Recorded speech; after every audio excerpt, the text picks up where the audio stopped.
some Battle for Zendikar Phantom Swiss Sealed. So we talked about before playing this. It's only 60 play points, and the prize structure, if it pops up, is pretty good. We going 2 wins, 1 loss gets you 48 play points, which means you only lost 12 play points, which is not very many at all. If we go 2-1 this match, we'll even have another draft after that. It would have been 3 drafts, I think, out of we had 90 some odd or little over, little under play points, which is very good. If you win 1 match, that sets you far above that 12-point threshold. It's actually,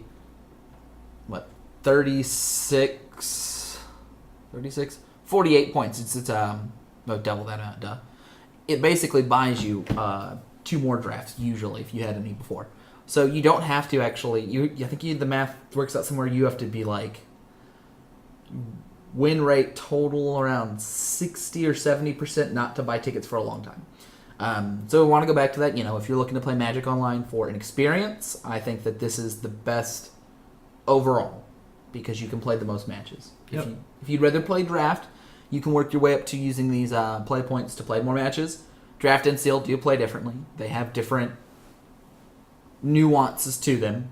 Yeah, I like draft better, but I guess we have pretty good look at Sealed. So. And the other thing with Sealed is it'll give you kind of a better... Let's say you're not doing as well as you'd like in draft and it's getting expensive. Playing more Sealed will make you better at the format. You will understand what cards, what synergy is this. The decks will be worse, and the format will be slower. You need to know those things going. Interesting thing. I was looking at some of the data for this set, and turns out that the win percentage for draft for game 1s is, if you're on the draw, it's 50.3, which is significant. That's across all the games of Magic Online. So this actually is a draw first draft format, which is really, really unusual. You'll see me every once again. That doesn't mean you should do it if you're an aggressive deck, right? If we're playing, we've played quite a few aggressive decks, but I think decks like the blue-black, the blue-red, the Converge, maybe allies, the ramp deck. If you want to fall into that trap. But yeah, it's not. But the first 3 decks are some of the stronger decks. There are not super aggressive. I think there's only 2 aggressive decks, right? The red-white and the black-red. The blue-white deck's kind of in the middle, but it's more defensive with flyers. Yeah. Oh, is our okay? I guess we dropped frames for a second.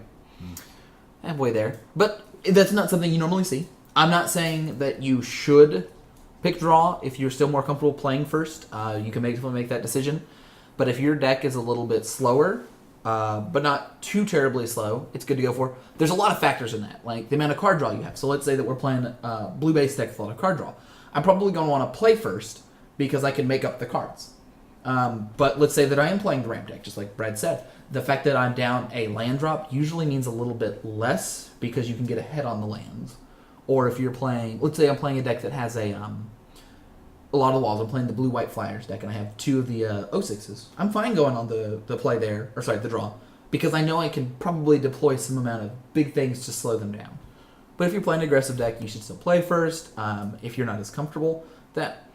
Another thing about playing first I do like is not only for the aggressive starts, it lets you punish quicker on your opponent, but the flip side of that for the draw first is that your mulligan decisions are easier. I mean, imagine a hand that is 2 lands, a 2-drop, and a 3-drop. On the play, you probably will keep, but I'm not excited about that. But on the draw, that's a very exciting hand because I know that I have more chance to draw that land, basically. And with the extra card, your scries mean more too. On the play, when you have to go to 6 and you look at the top card and you have 1 land and a land on top, you can keep that. You probably should, but you're not comfortable. Whereas on the draw, if I'm in that same position, I go to the 6 and I have the land and I scry the land on top, I'm feeling pretty confident. So there's a little bit more wiggle room with being on the draw. So it does implement the scry thing in this now? So if you mulligan, you get to scry 1? Has it done that? Because I know you do that at FNMs now. I think it is. Have we mulliganed recently? I don't remember. I can't remember. I know they originally were doing it on the online one. Were they? I thought they originally just did it at the Pro Tour. They first tested at the Pro Tour, and then they did some Magic Online testing, and then I think it is. We'll find out in a minute, probably.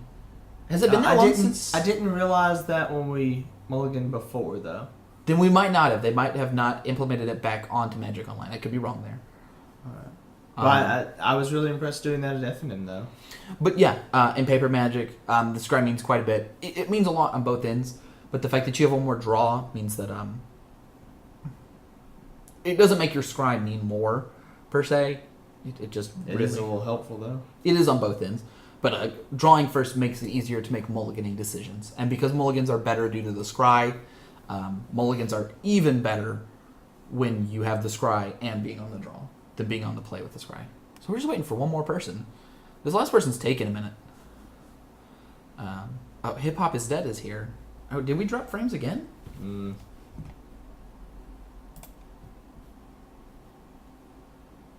Oh, yep. So Wow. It's already done. Oh, no, it's not done. Let's pause it real quick. So we're going to look at our sealed pool. But me and Brad will be playing Fallout 4. Comes out on Tuesday. We're preloading it. And we'll be doing the whole adventure here for the first time. I've played some Fallout games before. Brad does not. He doesn't normally play as many single-player games. He's a social creature. All right, so we're just going to do what we did first and sort by rarity. And see if there are any rares that we just can't pass up. Assuming that works. Okay, so there's Obnixilis as a mythic. That's a card that makes me want to play black. That guy's really good. Okay, if you're in the right deck.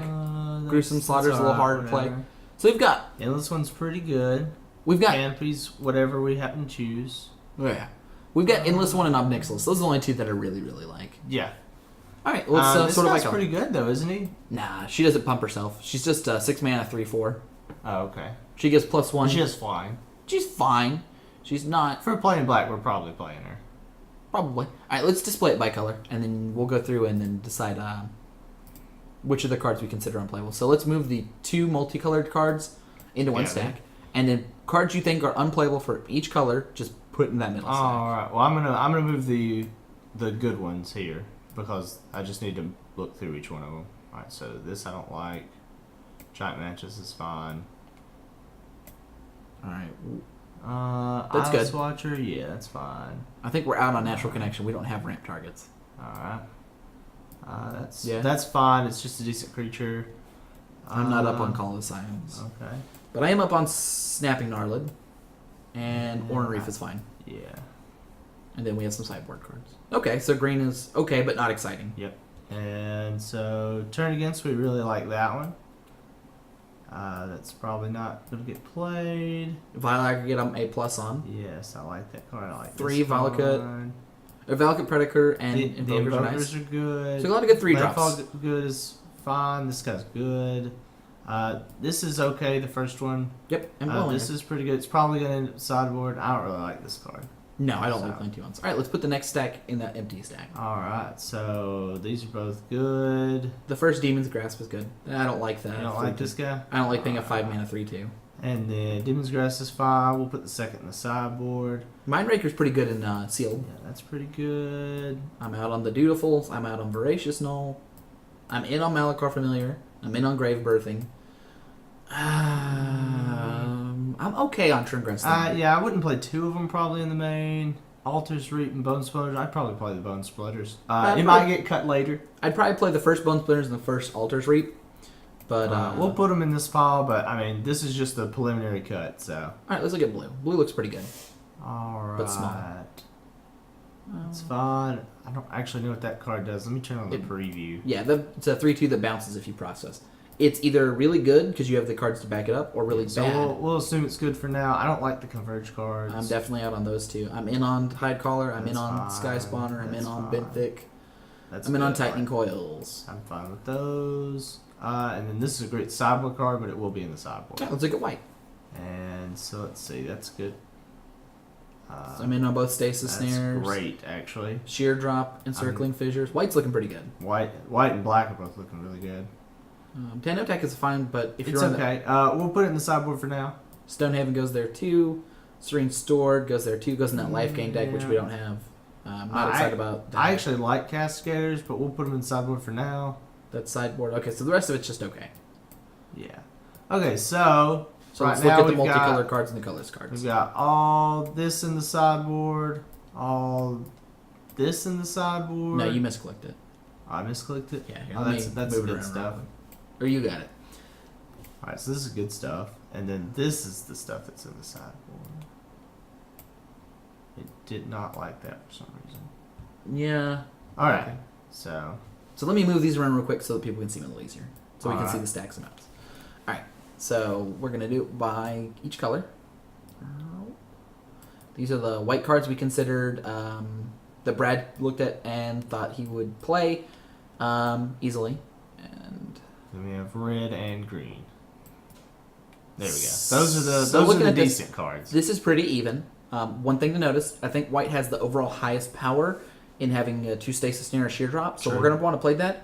Let's say that green was our best color, or our second best color, and white was really good. We might end up having to play white-red just for playables, because we thought the overall power level of white was so good we couldn't pass it up. Mm-hmm. So you can end up in that spot. And that's one time that I use color or multicolored cards as tiebreakers. But we need to look at our lands. So we've got a Blighted Steppe, which I'm fine, not excited about. The red lands, I'm fine, not excited about. Fertile Thicket, which I am excited about. Yeah, you Pil- can drag that in the other pile or something. We're going to drag these colors cards down here just so we can see them a little that's easier. good. Alright, I'm excited about that. I don't mind Rune Processor, but I'm not excited. Not excited. Not excited. Endless one. Alright, so we have 2 colors cards that we will be playing. We have an Evolving Wilds, a Fertile Thicket, and a Canopy Vista. Yeah, so those are good. we can splash green if we consider green good easily. Like this does set up green-white well. And we can also not run the Canopy Vista unless we have a Converge card we want, which we won't. We can run just the Fertile Thicket in the 3-color deck as a colorless, look at the top 5 cards, pick a land. It's like a bad Evolving Wilds. It is a. But it's still good fixing if you're in a 3-color deck. So and this is a slower format, so we might be incentivized to play more strong cards. Alright. So let's just drag the white and the black in. alright, if we're just doing 2 colors, we're going to leave that out. So let's go ahead and say we're running these white cards. Alright, so let's look at Bone Splinters real seriously and... Yeah, okay, that's fine. I was just making sure we had the correct processing cards, because if you have no processing cards, some of these cards aren't playable. So now we see the immediate problem. We got 7 creatures. That's not going to do it. And we don't have enough playables, either. Yeah. So, I mean, just looking at creatures, we can already eliminate one of these colors. We could just go real bigs. Not really. Yeah. I think that... Not to mention we don't have enough playables. So I think we're going to have to be in 3 colors no matter what. Which is fine. It does make me want to go green a little bit more, because we have a little bit of fixing to that, but I don't know if green is good enough. In fact, I do not think that any of these cards are anywhere near good. So let's look at the red cards. I think red or blue will be the next one. So let's go ahead and pull them forward, and then we'll decide which of these 3 colors is our... this is a colors card. This is mana fixing, and we are running 3 colors, so we are going to run the Fertile Thicket, which will be a little odd.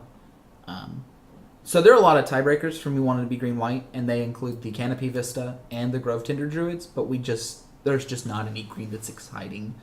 You don't want to be splashing for mana fixing or 2 drops. The Beastmaster and the Baloth are fine, but I don't think 2 fine cards are going to pull me there. If we had a couple more Bone Splinters, maybe Eyeless Watcher would push me over with Eyeless Watcher, Baloth, and Beastmaster. But yeah, and we can always bring in the 2. Are they Castigators? yeah, let's look at the bad white cards. Let's look at the okay. They're not terrible. Let's look at the okay. We can run the Serene Steward. It's a 2/2 and it has this life gain thing. If we have enough life gain matters things, Stonehaven Magic's not terrible. It probably is, but we can check. We can look at... I don't mind that. We could run the Demon's Grasp, and we could run a Dutiful Return. So what does this give us? Do we have enough cards now? We have a slightly over, and we do have more creatures than we have. It's because we have red in here. Yeah. So let's take red out. We will look at red and blue. All right. So what is That's almost. Let's display it by converted mana cost. This might not be good enough. We have a bunch of 2 drops that aren't creatures, a decent bit of removal, and 1, 2 okay things.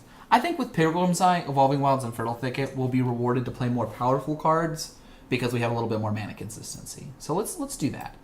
I do think that we could play this one right here, and in fact, we might have to sideboard into this. Let's say we're playing an aggressive against an aggressive deck. Yeah. That might. So you've gone down to 7 creatures now. We're gonna pull creatures in from red. Oh, okay. And then we're gonna take out the dude. I'm just taking out the cards we don't want to run initially. We may or may not run that. Let's put this over here, and let's take out the second Demon's Grasp. Let's run the Vile Aggregate. Let's run the Turn Against. Let's run the Invokers over the Predators. And then... So this gives us a bunch of 3-drops. So maybe black is our splash. Maybe we're red-white with a black splash. Let's see what that looks like. Alright.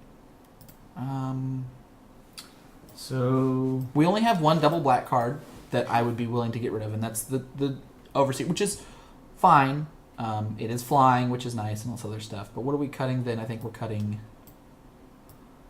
the Altar's Reap, the Bone Splinters. We're going to keep the Demon's Grasp, the Obnixilis. We can cut the Grave Birthing. Grave Birthing is a fine card if black's your main card, because you can cycle it, but if you can't cycle it, it's not very exciting. So we're cutting 2 creatures for that. How many creatures do we have? 11 again? Yeah, now we're a couple cards short. Alright, so let's pull back in the Mindbreaker. Probably want to pull in the high drops. Yeah, there you go. The double black. We have decent fixing for that. We'll pull in the Bone Splinters. Huh. Okay. So This instead is of a the tough pool. Usually you have, Well, we can look at the blue too. How many cards does blue have that's good for play? 1, 2, 3, 4 cards. 5 with the Tide. 1, 2, 3, 4, 5. So we have 5 really good blue cards. 1, 2, 3, 4, 5. So the same amount of black cards. It's a little easier to splash blue than black, but I think that Obnixilis is so much better than any of the blue cards that I just rather run Obnixilis, right? He is double black, but we can run enough sources where that's not as much of a problem. Well, yeah, I mean, he's so powerful that we should try him. Now, we could run the Ruin Processor. How many ways do we have to ingest? It's just Vile Aggregate, and I think that's it.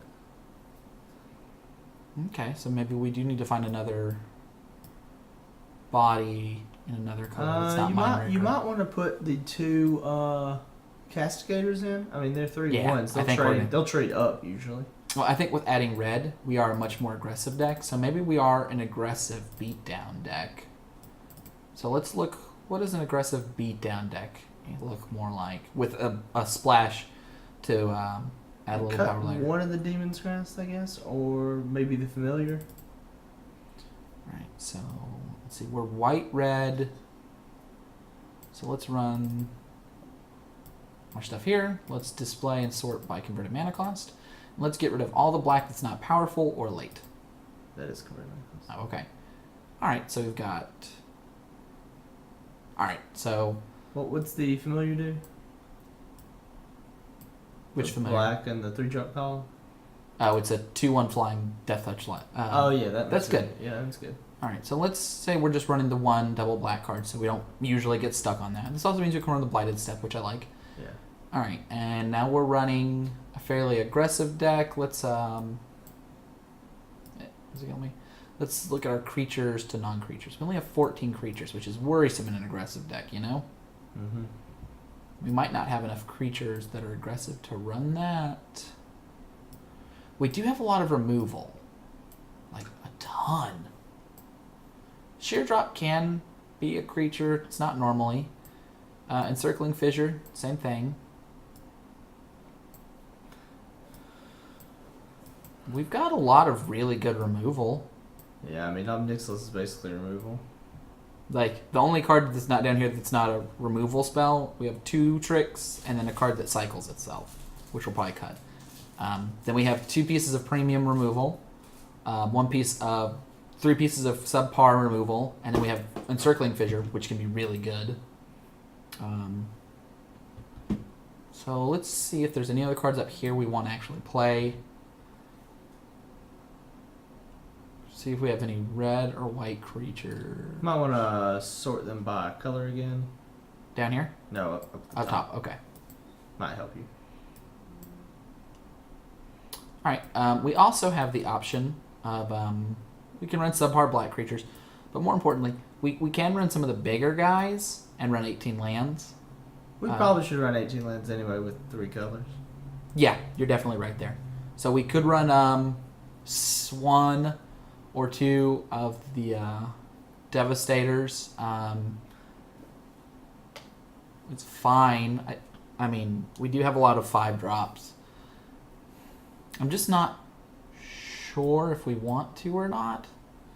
Well, so the Steward there is not very good in this deck.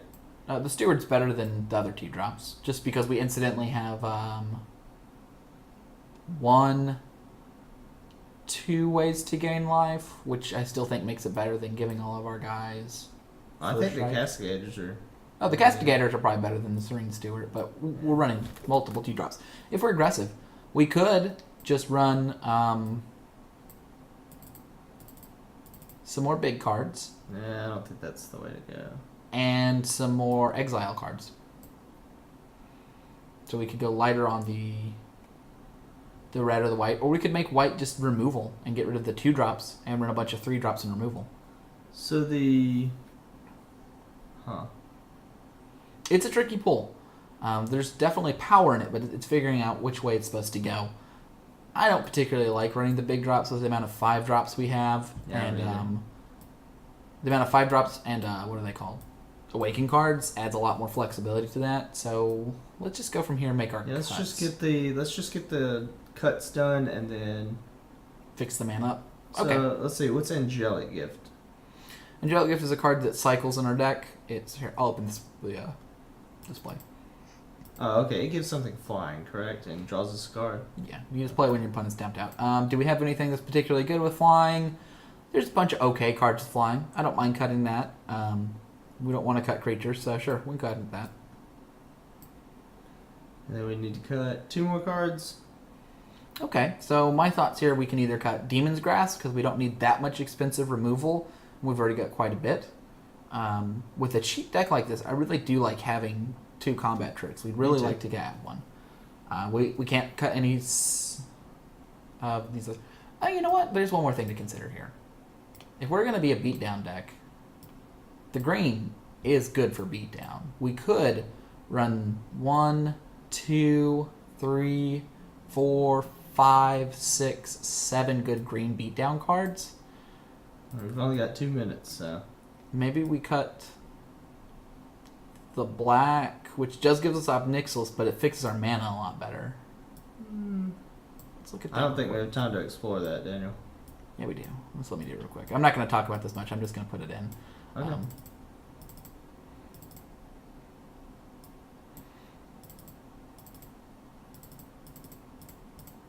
Okay, that's what it looks like.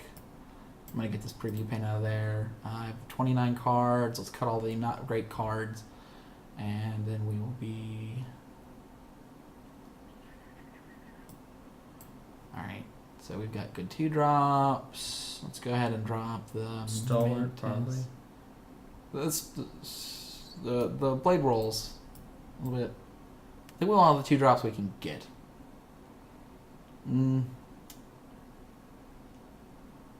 Did you put the land fetch card in there? You probably want that if you're playing green. Natural Connection or something. No, we don't need that. We're just going to be a beatdown deck. That's you still too many cards. Yeah. And you're about 1.5 minutes, so. Alright. Your opponents control this turn. That's fine. Let's drop 1. We can drop creatures now, right? Yeah. Alright, so 3-drops. Which 3-drops do I want to drop? I actually want to keep all those. So yeah, Steward is 1 card gains us life, 2 cards. So we drop the Steward. We need to draw 5 more. We're down to 1 minute, so you need to make your final decision on. Yeah, we're gonna run this one. This is okay. This is more aggressive. So you probably should go ahead and put in lands just in case. No, we need to make the cuts first, All right. and then we need to submit. Alright, I'd You like need the to 4 hurry. drops. I'm doing it. We need to cut 3 drops. Predator or Invoker? I like the Invokers. I want to cut non-creature spells, Well, really. cut the Converge card. Now, the Converge card's really good in this deck. Because we're 3 colors. Alright, I need to make 2 more cuts. Let's drop the... 30 seconds. Eyeless Watcher. No, we want Eyeless Watcher. Alright. Sheer Drop. Encircling Fissure. We're going to 2 more Sure drops. Strike. Sheer Strike. 1 more drop. Let's drop the non-trampling guy. Alright. Let's add the lands in. Add basics. 5, 5, and 3. That seems. Into deck. Submit deck. Woo! 5 seconds. That might not be right. We might have things to fix. That was That way was too much of fun. an outliner. Okay. That was a really terrible pool. It was a really split pool. The black looked really good, and I wanted to play it. And it would be good if we sideboard. So, sideboarding and sealed is not playing against. You have a bigger sideboard. Your whole deck is. We could very easily become a blue, black, white control deck in one of our sideboards. So I wanted to start with the more aggressive deck. Unfortunately, we didn't move that path until it was a little bit too late. I don't know if those were optimal cuts or not, but it sure was exciting. My heart's killing me. So hopefully this is the direction that is strongest. I like being aggressive. With this deck, I will be on the play, even though sealed is generally stronger or being on the draw is generally stronger in sealed, and it seems a little bit better. The fact that we're an aggressive beatdown deck means a lot more. We'll see after sideboard, and we'll talk more about the direction the deck wants to go in. Even if we did submit a slightly suboptimal deck, you usually play more sideboarded games than mainboarded games. So you have a chance to kind of rectify the problems you made before. We're waiting for BMM to throw it down in with us. So, like I was telling Brad, the black was a very good defensive color. It had good removal, had a couple good bombs. Didn't really have too many early plays for it. So we decided to go with the sort of Naya 3 colors. It was hard to make the right cuts there. There's a lot of different paths we could have gone. We could have cut down certain ones of the white 2 drops. We could have cut down other certain removal spells. We're going to go ahead and ship this back. This is not keepable. And this is fine. And we'll put that on top. And the scrying does happen, so that's great. And turn 1, we'll actually end up playing the Fertile Thicket. You do scrying here.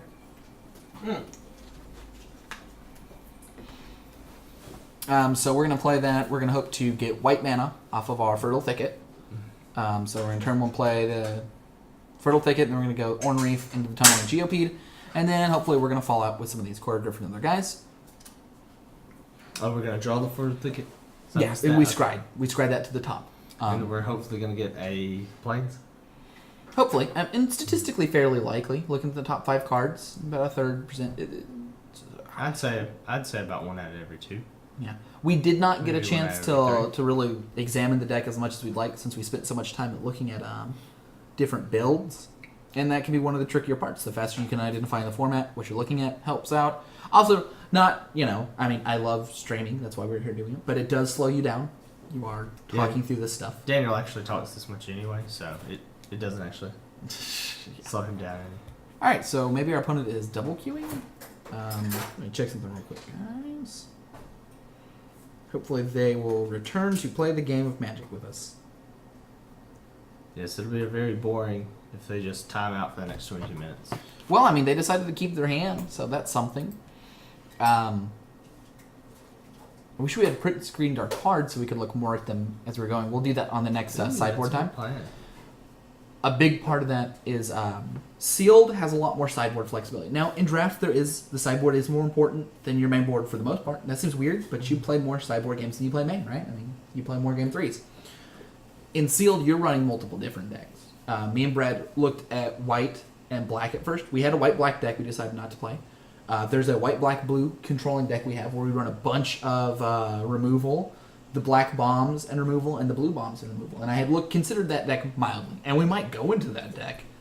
All right, so our opponent actually spent all that time just to play 1 land. It was hard on them. Yeah, let's see. Yes. Okay. Alright, and we'll put 4 amazing cards on the bottom. And we have our mana. So we have 4 lands. We don't need any more lands for a long time. And we're going to probably play the Ornn Reef Invoker because I'd rather it die. And we're going to keep the ally back mostly because if we end up having ally matters stuff later, let's say we curve and do a bunch of different stuff, if we need an ally trigger, it's an ally there for us. Let's go ahead and play the red or the white. Yep. Next turn, we're going to follow into the Tunneling Geopede into the Courier Griffin, into this really nice 2/3/4 beatdown drop. And in Limited, that's a hard thing to beat. If your opponent plays 2-drop, Really 3-drop, 4-drop, and you don't have an answer, then you're in a rough spot. They're incentivized to eventually get rid of our... Okay, so our opponent is definitely double queuing. Our opponent is incentivized to get rid of the Ornn Reef Invoker. Later on in the game, it becomes a threat. It's not hard to get rid of a 2/2, but I mean, how many games have we been staring down that 2/3 and not felt good? That was one of the reasons I like Red, is it had a lot of good utility cards like that. A lot of the 3-drops did a little bit more. The Tunneling Geopede, if our opponent plays a 2-drop blocker, we can get through with that. So we'll go ahead and attack first.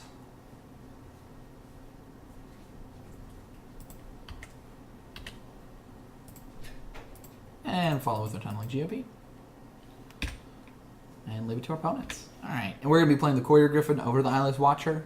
If we get the ally card later, I'll be excited to have the Eyeless Watcher down. It makes a lot of buys, etc., etc.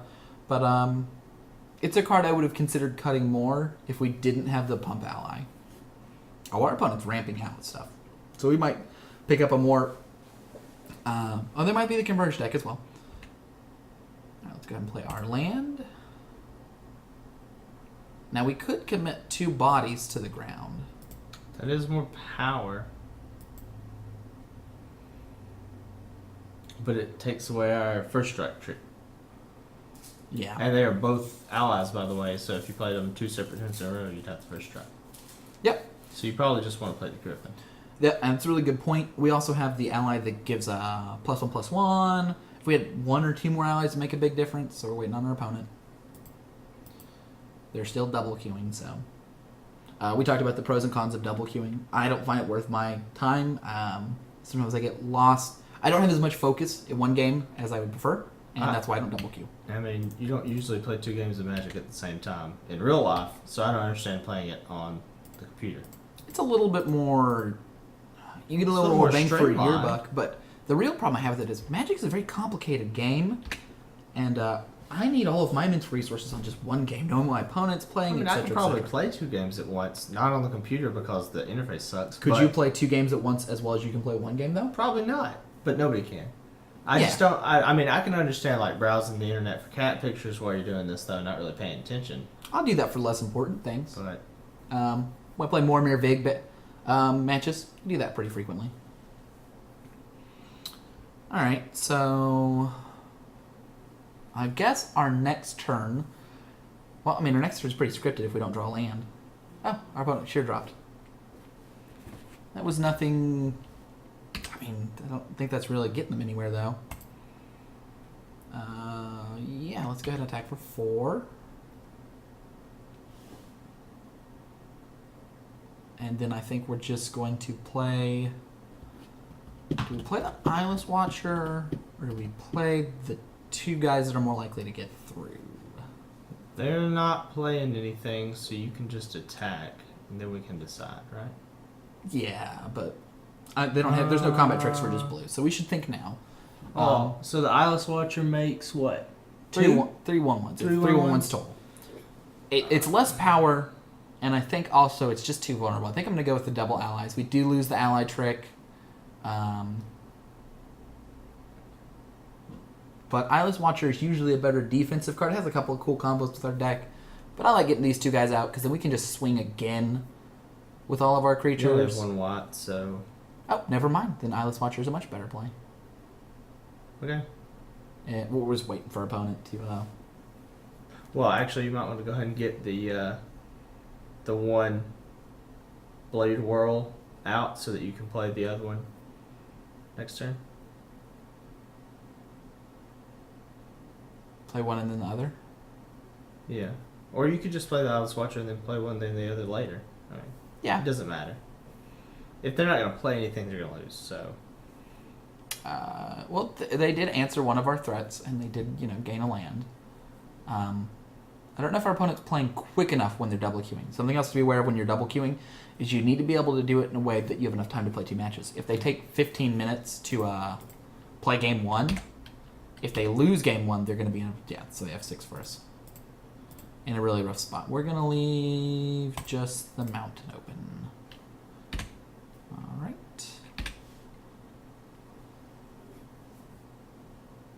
See, our opponent's ticking down, and I mean, they're only a few minutes behind us overall. Aren't they 6 minutes behind us? Alright, begin sideboarding. Apparently, our opponent quit, so that's something else that you have to do. They conceded or they quit the. They conceded. Okay. Because they got so far behind on time, they realized they weren't going to lose, so you have to make a lot more executive decisions like this. So let's look at our stuff. We got 2 minutes. I don't think there's any decent changes except maybe some of the Looming Spires you might want to play. Because we're not playing any right now. Yeah, and I think we should have been playing some. I think if we had more time, we'd have noticed that. Yeah, I think we want to run... Probably just one. We can run the 2. They're both good. I'd like to see 1 every game. And having 2 is 1 every game, right? Statistically. Maybe, yeah. We don't it's want... about 1 every game. Yeah, and we have 3 into the battlefield tap lands. I'm counting Canopy, Vista, or 4 with Feral Thicket. So we have a couple in the middle. Tap lands. We didn't see anything. Evolving Wilds too. Yeah. So is that 5? We didn't see anything. Let's count real quick. Evolving Wilds, Fertile Thicket, 2 Looming Spires. Oh, the other one enters untapped. It just taps for colorless, right? Yeah. If we see stuff out of our opponent we haven't yet, we might. Let's see. So if they have stuff to race or big creatures, we'll bring in a Sheer Drop or Encircling Fissures to answer their stuff more. We're more concerned with just beating down. We could bring in the Giant Mantis as a way to block flying. He has blue. I didn't see anything for that either, so I think we're going to run back what we got. But we can talk a little bit more about this deck now that we've got it actually here. We've got a good amount of 2-drops that beat down. All these 2-drops are decent to strong. We've got a good amount of 3-drops. All these 3-drops are good.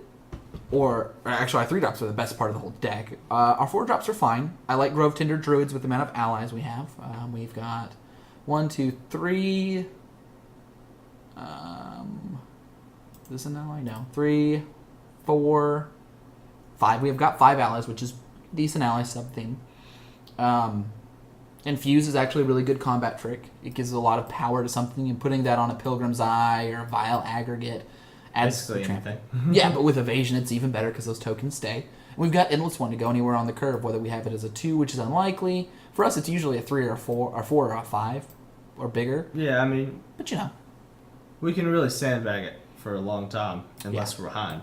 So the reason I ended up wanting to go to this Naya build is that this deck has a cohesive plan, and the rest of them didn't. I think that the Esper deck, I'm going to go ahead and submit this, also had a cohesive plan. I just think that... It was very creature-light. Yeah, right. Being able to be aggressive. We have the removal to be an Esper removal deck. We had the 2 Tightening Coils to go the rest. This is fine. We have a 1 card we can... 2 cards we can definitely play, and if we get a land, we can play a 3rd. We can't play any green yet, but that's the disadvantage to running this one, and I think green overall is our worst color. So worst case scenario, we end up going Core Castigator into 2-drop Endless One. Preferably, you probably want to play the planes first because we have double white cards, but we don't have double red cards, I don't think. So. Yeah, this is true. It probably doesn't matter. Hopefully we draw Fertile Thicket. We'd ideally go Core Castigator, Invoker, 4/4 Endless One. That would be my favorite curve.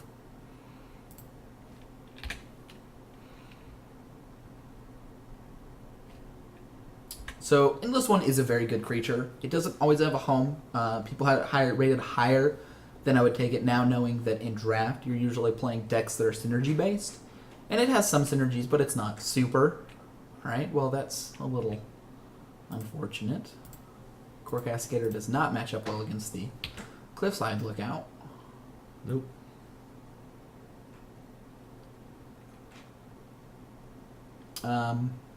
The good news is we can play our Valakut Invoker. So that means that at the very worst, we'll be playing 3-drop into 3-drop. Which will be Valakut Invoker into Endless One. Hopefully we'll draw green soon. I would like to play the Eyeless Watcher before. I don't know. It's interesting. If we drew a green mana, there's a lot of situations where I'd play a 4/4 Endless One, and there's some situations where I'd play the multiple bodies on that. I think I'm more likely to play the 4/4, actually. But yeah, once we hit 5 mana, we've got Turn Against hanging out. At some point we'll have green. Snapping Gnarlid might not seem to do as much, but he's usually a 3/3, attacking about half the time. If we draw green next turn, I think I'd go ahead and play him. Over the Valakut Invoker. Mm-hmm. So, tell a little bit more about that thought process. Well, so, because on the next turn he'll be 3 attack, whereas that one will just be 2 attack. And we're trying to get him dead. Okay. It's not mana efficient. Let's go ahead and play land and attack. Because I'd rather trade my Core Castigator for this Light Out than my Nettle Drone. I would rather just not attack and just play the Invoker. I mean, the Lookout's never going to go away, right? Yeah, but the Invoker always swings through it, and eventually you'll just be able to swing through it. Okay, so Yoke, I see what you're saying. Don't trade your creature early because his creature sucks. I mean, Okay. His creature will die to anything, so just wait till we have something. We don't have anything efficient for it. We do. We have an Eyeless Watcher that'll make 3 1/1s that. Oh yeah. It'll make 2, and it will be 3 1/1s to trade. So there's 2 ways to do that, and Brad is talking about kind of waiting, building your board out, and attacking through, which is legitimate. The other thing is you can swing your guy through and kill his 1/1 off because it's going to hold off 2 of our creatures. We just won't play those creatures. All right, now do we play the Nettle Drone or we play 4/4 Endless One? Let's attack first. I would attack with just the 2/3 first. Yep. That's you. So we're going to attack with our 2/3, and then we're going to decide if we want to play a 4/4 Endless One, which I like, but our opponent can kill easily, or Nettle Drone, which will definitely get 1 damage in over multiple turns. I'd really like to see what they do with 5 mana. They probably will drop 5 mana the next turn. I think I'm going to... They'll probably just draw 2 cards. I might just play the Nettle Drone. Playing Endless One at the end of your curve is always nice because it's bigger and bigger. And they might just have something to answer it. You know, a sheer drop, etc., etc. That's fine. We do get a little bit more damage out playing the Nettle Drone first. It's slightly less mana efficient, but unless we draw a... I messed up. Whatever, it doesn't matter. Unless we draw a green. Now, if we drew a green, it would matter quite a bit because then we could have played Snapping Gnarled Nettle Drone. But we don't know if we'll draw a green. And depending on what my opponent plays, I might want to keep Turn Against stuff. I might just want to play Eyeless Watcher. Eyeless Watcher is a very nice drop because I can attack with it. Yeah, and it's 2 buddies. Yeah, it attacked for 3. There's 3 1/1s, and my opponent can't trade for it easily. Now that they have the mana up, they can activate the Cliffside Lookout, so it's no longer a good attack to attack with the 1/1s. Except it's fine. Yeah. If I want to, I can use the mana to make Endless One bigger. I don't think that's particularly good unless my opponent plays a threat that's larger. They're playing something. For 5 mana, it's got to be okay. Oh, it's just a 3/3. With flying. I mean, sure. It's a slight problem for our deck. Hopefully we draw a land and we can just make a 5/5 Endless One. Yeah, I'd be fine with a 4/4 Endless One. Just be sure to tap your Nettle Drone for you. If we don't have anything to play, I'll play it. I don't like it as much because the Skyrider Elf plus activation trades for the Endless One. That's true. But if we don't have But that keeps him from putting anything on his board. Yeah. And the other thing I say that is if we don't have anything else to do, we will do it. Yeah, and then we'll Alpha Strike and they'll take some damage. And we'll lose some creatures. Yep. Mana efficiency is very important.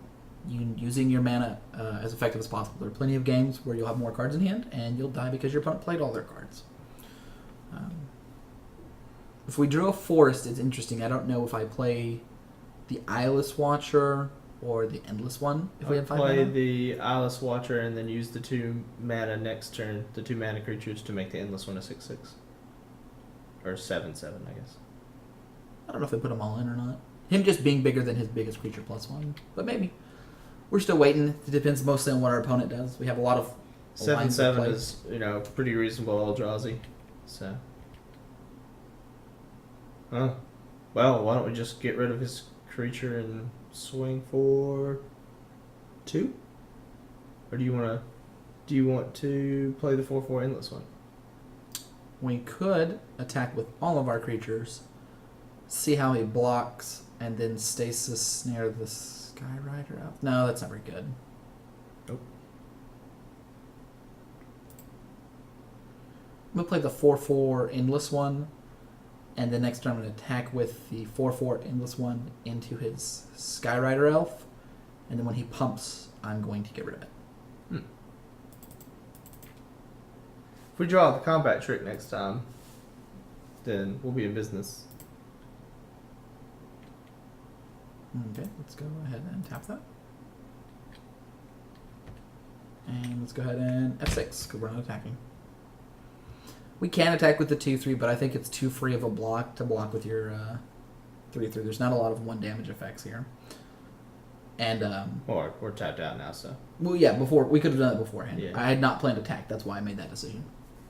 The other thing I like about Valakut Evoker is that if the game goes longer, our opponent does need to kill it, and giving him an opportunity to kill it for free, I would usually take that block and be happy trading my Skyrider Elf either for the Invoker and killing it, or for a trick, because I want to get rid of it, because it is a later threat. As opposed to something like a Core Castigator, I might let that through.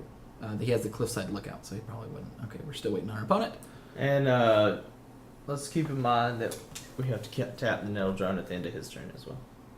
Yep, that's a good point. Thanks for reminding me. That's the kind of things that I miss often. That Brad's pretty good at getting is those small technical plays which count up for quite a bit on the games. Especially if we're in a board stall, which I don't think he'll be swinging with a 3/3 when we can swing with a 4/4. Yeah, and our opponent looks like they are in a position to be very bad off. They lost the first game, and they only have 12 minutes. So unless they're finishing the other game that they're playing, they are setting themselves up for failure. Sometimes you just have to sacrifice one of your 2 matches, or one of your 2 games, if you're double queuing, to make sure the other one goes on time. Now, I don't know if it's the matches we're in or not, but it seems like a lot of people double queue for these Phantom points. They just don't care as much. I mean, this was happening last time we played it. So Maybe. I don't know. I mean, we don't know they're double queuing. They could just be not paying attention to the computer. If there's anyone out there that double queues a lot, if you guys can send us an email kind of explaining why you like double queuing, what you think the big game format is. What I'm normally seeing, everyone I played against this double queue, one person seemed very adept. They played well. They were only slightly behind in time, and they did great. And they won the match, and they played their stuff well. But I've played against about 15 or 20 double queuers, and the rest of them have been giving up a lot of percentage. Either their plays haven't been as good, they haven't been as attentive, or as this person's doing, they had to concede game 1 due to time. And even if they win this game, they're in a position where they're significantly behind on time already. Like, in next game, if I go to an Esper deck that's a control deck, they may not have the ability to win in time. I might just answer all their stuff, and it doesn't matter that they would have won, because they don't have enough time to win. So, assuming this person doesn't play another creature next turn, we can just stasis snare their big creature and attack full out. And we'll lose a 3/1 probably. And they'll take 9 damage and go to less than half their health, because we're going to tap that Nettle Drone at the end of their turn. Yeah, that's definitely an option too. I think that's actually better than my option, which was attack with the 4/4 and then stasis snare in response, because they don't have instants. If we knew their deck had more mana efficiency, then it would be a better plan. But yours is a better plan, because sealed and limited decks tend to have less mana efficiency overall. For instance, let's say that you're playing a constructed scenario, and making your opponent taps out means a lot more than taking the play that makes your opponent tap out could be better. Not necessarily. Sometimes the damage is more important. But constructed is a real different beast than limited. Limited is a lot more bare bones understanding of what combat is important or not. And that's one of the things that Brad's really good at, is understanding what combat's important. And I mean, if we draw into the land, we just turn against one of their creatures and swing out, right? Yeah, does it kill them? No, it won't kill them. I think we stasis snare the Skyrider Elf and do the plan you think of. Then they trade 1 for 1. Then they play a guy. Then we turn against and win. Or they time out. Either one, Yeah, win's a win. It's not as interesting. It's not, and I mean that's your decision and your clock is something to play with. but for me, there's also a sort of element of your opponent is also another person that has entitlement to their time, and you are kind of, by using your time poorly, using your opponent's time poorly. And it's not a particularly cordial thing to do. I do agree that it seems a little rude, but at the same time, this person has X number of minutes, and they can do whatever they want with those minutes. All right, so we are not attacking here. No reason to. All right, so just don't have 6 because we gotta. All right. We're doing it then. Good point. Yeah. It actually doesn't matter that we're doing it at the end step. We can do it now. We might But want to block. traditionally, you do it at the end step. Yeah, you might want to block. You always want to have the option of blocking it. I mean, obviously, we wouldn't block with our 3-1, but maybe. The big thing to not tapping our guy is that if they have a sheer drop, they cannot sheer drop our nettle drone. That's a very real cost. One of the main phases I made a mistake and tapped out a nettle drone second main phase. They didn't have the sheer drop, but if they did, they could have gotten a free nettle drone. I don't want them to have that. All right, if they play a big creature here, then we might have to stasis snare plan might change, or turn against plan might change. Yep. I really hope that they pass the turn with mana up to activate Cliffside Lookout to trade with the Endless one and another one. And then we blow them out. I mean, our opponent's already blown themselves out. They are at 8 minutes.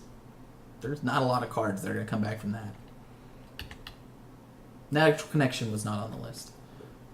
If you're going to double queue and you're slower, you also might want to pick up decks that are a little bit more combat oriented. You don't have time to kind of mess around. There you go.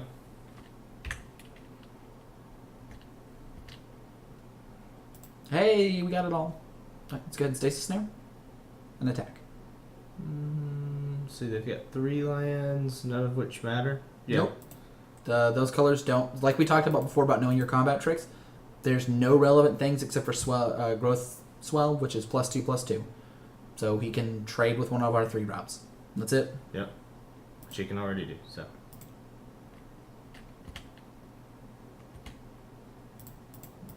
Let's get in there, guys.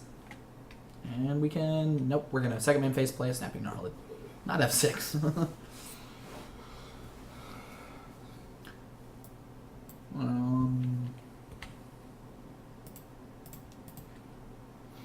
Alright, so our opponent's super dead. We'll go ahead and F6. Now, their dead do a lot of things. They would need to answer our creatures, of which there are multiple. They need to answer our 4/4. They need to answer our 2/3. You know, they're not in the right colors to answer it, but if they had double red, they could Rolling Thunder, but the real problem is, yeah, we won the match there. They need to kill the 2/3 and the 4/4. The 4/4 probably immediately, and then we have more stuff to go with it. Maybe they're just starting to practice on double queuing, but that seemed like a poor experience for them and for us. Like, I imagine if I was double queuing those and they good, I would be frustrated with they the didn't time. seem to play very much, so maybe they also had a bad hand. Well, like, they seem to make rushed decisions, or I feel like it would be more frustrating to feel like I was on a time crunch, because they were on a time crunch. They went there and not be able to examine and look for better outs. I also forgot to print screen the thing again. I gotta definitely do that next match. But I don't know. Double queuing just seems to be a position that puts it a little rough. Let's look at... Is that one more Magic Events? On MTG Goldfish. First of all, how much match time do we have left? That is the wrong one. That is the wrong one. These are all the wrong ones. No, you looked at it like 4 times. I did it. I made it the 3rd time's a charm. So I was thinking about maybe getting into Legacy. So we talked about before about getting into Modern. Legacy is close to the same price because of the availability of cards. I don't know if we'd rather play Legacy or Modern. Do you want to go over some of the Legacy decks you think look cool online? I am actually going to steal off to the restroom real quick. First off, I'd like to say that I would rather play Modern online than Legacy. Let's see here. Let's go with Infect, because I actually know how to play this deck. So this deck tries to get the opponent 10 Infect counters to kill them. It does this quite efficiently. This is made popular by several streamers, and our friend who wins pretty well at Star City, Zach Cook, has also made this deck a little bit more popular by adding Teferi's Response to the sideboard, which I say they're not doing that here. Either way, you get an infect creature down, use Berserk and your other free spells such as Invigorate by giving them life that doesn't matter, and you get them 10 effect counters. This is a deck that I actually own in paper, and it's quite fun to play. I like the sideboard. This one has Force of Wills, and the main board has the other three. That's nice. The counter magic helps you against other combo decks, as well as the days, and then everything else is pretty much your combo. Vines, Invigorate, Berserk, even a Become Immense, and then Disruption for their pieces, and finding your pieces with Brainstorm and Ponder. So, I've not seen too many people play the Piracy Charm. I think it's to give the Island Walk. It can also kill smaller creatures, make them discard a card. I think you usually use it for the Island Walk, though. Let's see, what else do we got here? The Megamorph deck is a... Oh, this is a standard. What? There we go. Let's see, we've got lands, Delver, Rug, Miracle, Shardless, Ant, Elves, Jund. I actually have this one as well. Jund used to be super popular. Basically plays all the most valuable creature, including the 1-mana Planeswalker Deathrite Shaman, which has been dubbed a Planeswalker because it has 3 amazing abilities and it's only 1 mana. Dark Confidant, or as I like to call it, Bob, and Termgoyf and Bloodbraid Elf, sweet combo. And then it usually plays Liliana's, Sylvan Library, Punishing Fire, which it recurs with Grove of the Burn Willows, and Abrupt Decay, Thoughtseize, Lightning Bolts, and Himtoruk to rip their hand apart with the Thoughtseize. It's just pretty standard list. The only weird thing is it's playing 2 Jits in the sideboard. This one is playing the Life from the Loam package, so that it can set up a Wasteland lock. Wasteland once or twice, Life from the Loam, get them back into your hand, play them again, and continue to Wasteland your opponent. Since usually they don't play very many non-basic or very many basic lands, so you can hit almost all their lands. Surgical Extractions are kind of hit or miss for Jund. They work against certain combo decks. I really like Golgari Charm. It takes out a lot of creature decks with a -1/-1. Every once in a while, the enchantment thing comes up, and regenerate each creature you control has saved many a creature and made them waste a lot of spells. Let's see. That's pretty much all the stuff you do with the Jund deck. You just outvalue them. Yeah, it's kind of sad that Jund's not as I've heard it's coming back. Oh, that's good. It just depends on the format. Sometimes it's very good, sometimes it's only okay. It's always fun to play, though. So, one thing I did want to point out. Go to More Decks and pull up the... More Decks. Right, go down. It says More, left-hand corner. A deck that I don't know if you've played much, but I think would be your style, and it's my style because it's cheap, is Death and Taxes Online, which is actually a moderately expensive deck there. So online is apparently $1,000. What? Yep. Oh, it's because that one's running Rashad ports. Oh, I thought all of them ran Rashad ports. They do. Okay, which deck was I thinking of? There was another deck that was the back. It was cheap. Yeah, it was a white variant. Go down. It was a beatdown deck. Oh, I think it was the white version of Death and Taxes in Modern.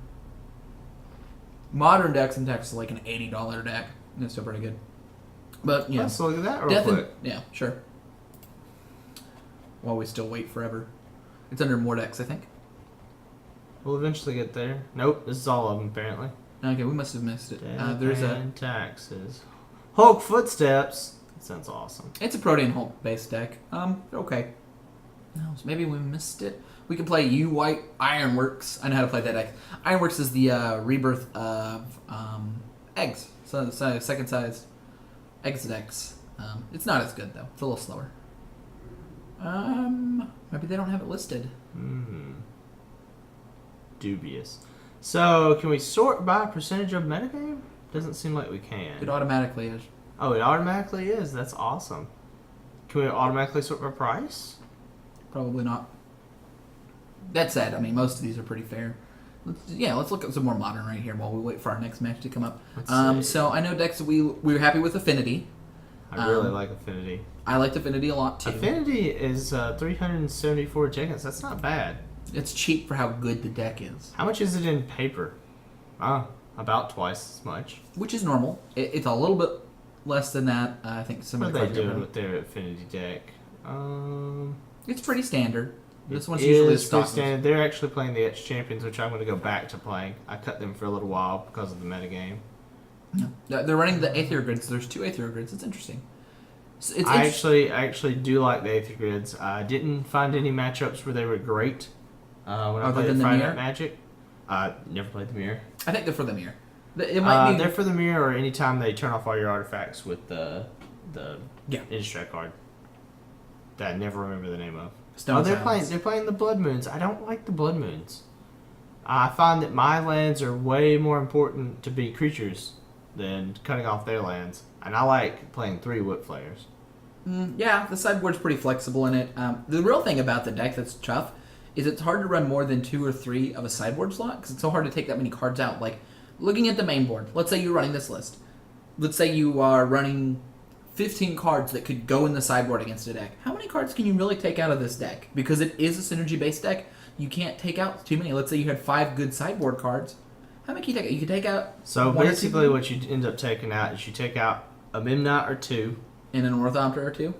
Usually take out 1 Ornithopter, 1 Signal Pass, and then usually either Etch Champion is really good or really bad, so you might take those out. So you drop 1 or 2 3 drops and 1 or 2 0 drops, and that's Yeah. it. Now, sometimes your Etch Champion is still really good, so you can't drop any of them. So you drop the Master. But usually if Etch Champion's real good, Master's going to die quickly. So Okay. there's not usually a what time about- when you want both of them after board. What about the Thoughtcast and Galvanics? Are those cuttable in certain matches? So Thoughtcast, I don't actually play anymore whatsoever. Okay. So I found that you're always like, well, if I just could have a card to play, I would be happier than drawing 2. Because usually you vomit your hand onto the board, and then drawing 2 cards is good, but your hand on the board is usually enough to kill them. Okay. What So- about Blast? Is that just match dependent? The Galvanic Blast. So almost always having 4 damage for 1 mana is good enough to keep. Sometimes I cut one of them. Right. So like Usually they go to the face, so I don't cut them in many matches. in matches where you would need the Spell Skite or something like that. If they were a creatures, like if they were a Storm deck, you might cut them for creatures with your Yeah, most you used. don't play many Storm decks in real life though. No, you don't. But most people they don't want to learn how to play those kind of decks. And you'll notice the percentage of the metagame, everything is so close to the same. Mm-hmm. So I was looking at putting together. but look, Storm is 1%, so that's why you just don't see it. There's 2 parts to that online. First of all, Storm is a hard deck to play, harder than most other ones. Certainly hard to Secondly, it's especially hard to play online because decks with a lot of triggers are hard to stack right, and it can be very easy. That's the reason that Nasium makes up such a small percentage. I would bet most multi-triggered combo decks are less. Man, look at Jund here. 900 and something. It's mostly in the Lilianas, probably. Termagos, Lilianas, and Verdict Catacombs. I bet Junk and Jund both are very expensive. I didn't even see a Junk. It's down a little further. Oh, they're not calling it Abzan anymore? I think they're staying with the name Junk. It's the same thing. Junk is just the old version of it. I don't remember exactly the story for how it got named Junk, but yeah. Like, Lantern Control, I think, is only a deck that people play because it's novel and fun. It is a fine deck, but it's very hard. It's good. It's very hard to play online. It is. Abzan, there's the company deck. I don't see the other. Oh, here's the normal Abzan, but it's 5 colors? 4 colors. 4 colors? That's not normal. They're just running it crumble to dust, it looks like. Huh. And Just they're using just birds and birds. probably a single land to get. Stopping ground, yeah. Yeah, and that's enough. It's against the Tron decks. The fact that you can get a turn 3 crumble to dust can basically stop them from winning. That's important too. Yeah. I need to pick up some of those. I'm sure very cheap. I really don't like Merfolk. I don't think it's very good. I don't think here's Annulant Bloom's here's a worth playing. junk deck. This is just normal Abzan. Yep. Dark Confidant, Scavenging Ooze, Termagors, Siege Rhinos, Nothing special. Inquisitions. Nope. So you know what we can look out? We won't do it now, but if I'm still here when Brad heads out, we'll do a podcast talking about the new Commander cards that came out. They released a new Commander product. What? When? They released that Commander 2015. They're not... Oh, Brad wants to do it now? We'll do it now. Yeah, just pull that up on MTG Salvation or Mythic Spoiler, whichever. No, that's the deck list. We can look at the deck list and talk about value. What? No thanks. Yeah, see, these are the deck lists. So... Which of these are not reprints? Okay, open up one of the spoiler sites so we can just see the new cards. Oh, okay. It was right here. Boom. Alright, so the good news is there's a lot of cool new cards. Let's scroll down just a little bit more. A little bit more. Perfect. Alright, so let's talk about this first row. We've got the legendary guys that have the leaders. Are these all 2-color decks? Yep, they're all 2-color decks. And the new mechanic is experience. When you do something, you get a permanent experience counter. It's just like an infect counter. You keep it regardless of the source, leaves or goes. And certain cards have experience countered matter effects. Like Daxos the Return. He was from Theros. He, died for, what's her name? Elspeth. Anyway, he's 1 white black for a 2/2.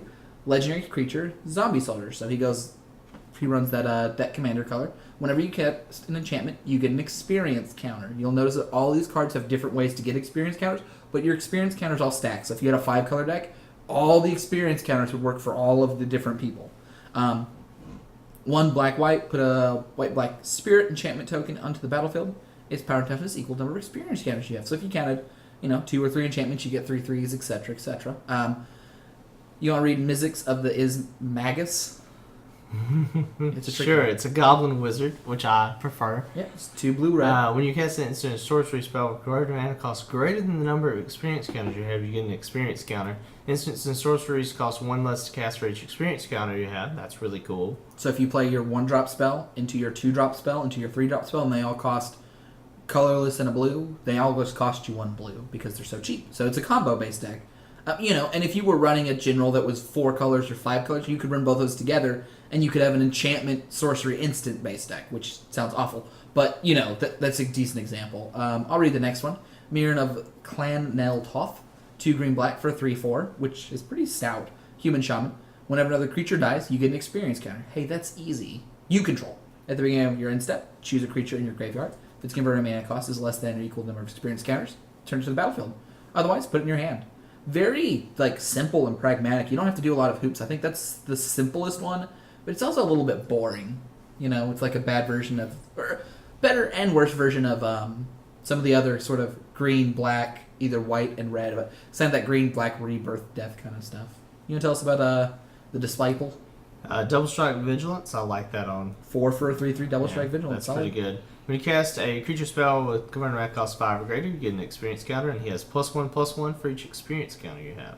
I think he's the most underwhelming of the 5, but the thing I do like about it is usually red-white is a weenie beatdown deck, and this gives you an option to play a commander that plays, big boy version. You get a brawl with the big guys. So, bad news for Ezri. Last time we heard about him, he was fighting the Phyrexians. It doesn't look like he won. Yeah. That's a good point. Looks like he was completed. He's 2 green-black for a 3/3 Elf Warrior. Whenever a creature 2 power or less enters the battlefield under your control, you get a counter. At the beginning of combat on your turn, put X11 counters on another target creature you control, or X number of experience counters you have. That's pretty powerful. That's a cool... It, goes with the... what's the green-blue general that draws a card whenever other people hit? Oh, He's super common to play. Man. But he goes in that same kind of deck, in the sort of green-blue weenies deck. So let's look at the second set of legendary guys that are kind of like the sub-generals, but don't use the experience counters matters themes. And this set kind of uses different abilities. You want to start off with Karlov? The Ghost of the Ghost Council. Whenever you gain life, put 2/1/1 counters on him. Remove 6 1/1 counters from him. Exile target creature. That's really cool. You gotta play the green, the white, and the black for it. I do like that he only costs 2. 2 mana costing 2 color generals is exciting. I think we have like Skullbriar and a couple other ones. But it lets you build like a beatdown deck. Like you can play a beatdown deck where a lot of your black and white cards just happen to gain life, and he just happened to beat down. Paying 2 mana is not very much. Arjun, the Shifting Flame, he's kind of cool too. He's 6 for a 5/5 flying. He's red and blue. Whenever you cast a spell, put the cards in your hand on the bottom of your library in any order, then draw that many cards. So he's combo based. But you get to choose the order they go in the bottom, so you could go through your whole library if you build your deck right. Like, you don't do anything, you build up mana artifacts, and then all of a sudden, boom, your entire deck just cycles around until you're done playing, which is kind of cool. You want to tell us about Mazirik, Cruel Death Priest? It's 5 for a 2/2 flying. Whenever a player sacrifices another permanent, put a 1/1 counter on each creature you control. That's pretty neat. I like how it's an Insect Shaman, which I don't think we have that many legendary cards for that, so it's really flavorful for it. I like the flavor on this second set of cards. Anya, Merciless Angel, 3 red-white for a 4/4 flying angel. It gets +3/+3 for each opponent whose life total is less than half their starting life total. And it's indestructible as long as one opponent has half. Which, it's cool to have another sort of like red-white beat-down matters general. There's a lot of them already. It doesn't do anything super fancy, but it's fine. Oh, you gotta tell us about the last one there. Oh, right. The Archmage. Target creature can't be blocked this turn. If it's a snake, it gets +2/+2 until end turn. Everyone had been waiting for the green-blue snake general. It's not so much that this general is great. Everyone knew that we needed the green-blue snake general to go in their sweet snake decks, and Wizards delivered. So if you loved snakes, you better thank Wizards, because, Orochi could have been any sort of other crazy blue-green one. No, this is blue-green snake beatdown. And I think actually that's the theme of the deck. That's awesome. So we have a set of confluences. Most of them are the half instants, half sorceries, and they're all modal cards. Think of the commands. Choose 3. You may choose the same mode more than once. They all cost... No, they don't all cost. Okay, all instant ones cost the same. So I'll start with Righteous Confluence. 3 white. Choose 3. It's a sorcery. Put a white knight into play with Vigilance. Exile target enchantment. You gain 5 life. I think this is one of the worst of the 3 as we keep reading them. You can pay 6 to get 3 white ones with Vigilance. Getting rid of the enchantments is more important in EDH than most formats, so that is a legitimate thing. Don't blow that off. Gaining 15 life can matter, cannot. You have to make sure your deck works with this. I don't think this goes into every deck. You don't normally want to get rid of 3 enchantments, and the other abilities aren't good. Tell us about the blue one. Alright, you can choose 3 and choose more than once. Counter target spell unless its controller pays 3, return target creature to its owner's hand, or draw a card. So this is and it's an instant. It's an instant. Obviously, because it's a counter that spell. in most commander decks, that this is actually better than Cryptic Command, which sounds kind of crazy, but if you need to counter a spell, 9 mana will almost always counter that spell. 6 mana will usually counter that spell, so that makes it a slightly more expensive but more flexible Cryptic Command, because you don't usually tap all creatures. You can counter multiple spells, which is something you might want to do in Commander. You can draw 3 cards, which is nice. You can return 3 permanents, which is nice. I think that all the modes on this are good, and if you have to use all 3 modes to counter a spell, that's still fine. Usually people tap out for the strongest spells anyway. People don't usually sandbag mana. So, the fact that it's 3 mana leaks combined seems kind of bad, because mana leak's bad in Commander, but I think Minced Confluence is pretty good. Wretched Confluence is 3 black for an instant. Choose 3. Target player draws a card and loses 1 life. Target creature gets -2/-2. Return target creature card from your graveyard to your hand. I don't think this one's quite as impressive as the blue one. It is impressive because it's an instant, though. It is, and it's better than the white one. Drawing cards in black is good. The losing 1 life... Returning creatures from your graveyard to hand is impressive at instant speed. The losing 1 life doesn't mean a lot, usually for you, but it can do 3 damage to your opponent if you need to. -6/-6 doesn't answer big threats, but it answers a decent amount. And if your opponent plays a small general, you can kill their general, draw 2 cards, or more importantly, you can return 2 of your great cards to your hand and draw a card. Let's say you only have 2 cards returning. Getting back 2 choice creatures and drawing cards is pretty cool. I really like the next card. Tell us about it. So you may choose the same more than once, and you choose 3, just like the rest of them. Now, this one costs 2 red, and it's a sorcery, so it's different than the converted mana cost. So it does 1 damage to each creature, so you could do 1, 2, or 3 damage to each creature. You could do 2, 4, or 6 damage to each opponent, which is amazing.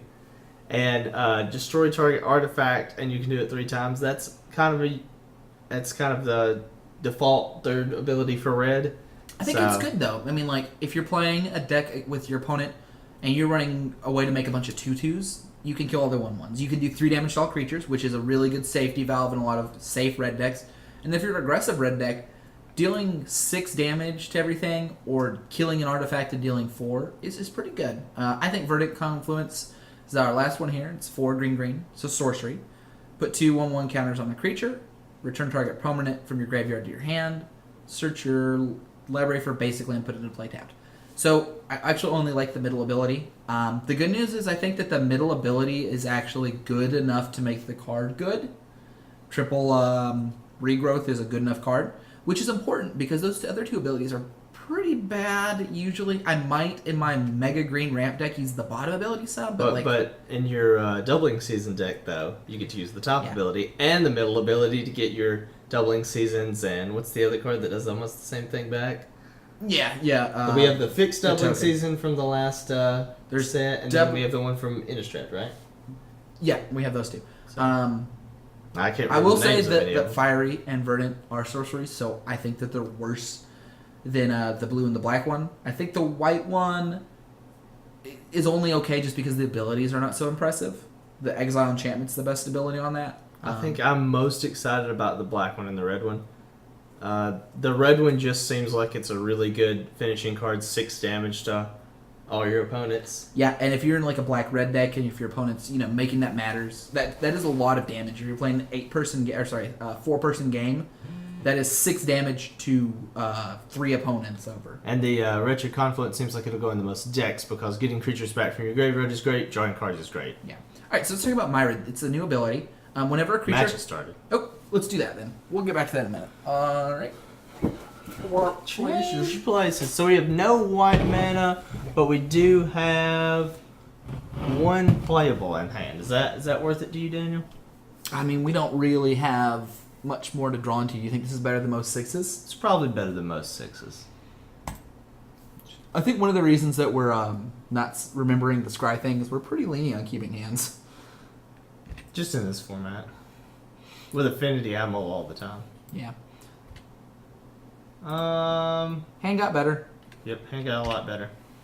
And there's a big argument for mulliganing because we had so many good 2 white drops. Oh, let's go ahead and F6 on their turn. We could have gotten to a decent spot there. Oh, Alright. this hand's just turning out awesome. We definitely need a 4-drop. Wow. Sure. I'm assuming my opponent matters for that ability. Otherwise, I don't think I would main deck that card. They might not have anything else. That's true. You already really... Okay, so our opponent might be holding a land drop, didn't they? Yeah, they did. All right, and we're going to go ahead and give them an opportunity to counter another one of our spells. Did not. They did not have it. They need to hit a land drop very quickly. Next turn, we're going to play the Fertile Thicket, unless we have a reason to have a 4-drop, just so that we can... Yep. So let's go ahead and attack first. Alright, let's go ahead and play our Castigator. And then Fertile Thicket, and we want a white land. Yep. Let's yield. Yes, we would like to use the ability. And we'll take this white land. And we'll just click all these other ones away. And we're done. Alright, so our opponent is in a really rough spot. We have a piece of removal, a land that does a lot of... another spell that does a lot of stuff for us. And they've missed, let's see, 2 land drops, right? 3 land drops. Yeah. They went first, didn't they? They did. We have 5. They should have 5. Alright, and we'll leave our mana up. We'll Stasis Snare, whatever they play. Unless it would let us kill them. We have 3 damage, so if they play something with 7 power and toughness, which they can't. Doesn't look like they play anything. Looks like they're deciding to die. They didn't really decide to. They didn't have that choice, but We'll go ahead and play this step. it's pretty sad when you get beat down by 2 creatures because you can't play anything. They had a reasonable hand. I bet they had Island horribly awry, and it just didn't come together. And sometimes you get unlucky. We've been there, right? Oh, we've definitely been there. It's going to happen to our opponents some too. It's unfortunate. It's not the greatest way to win. It's not the most exciting thing. There's not anything we can do about that. So this will kill actually one of our cards. Probably the 2/3. Yeah.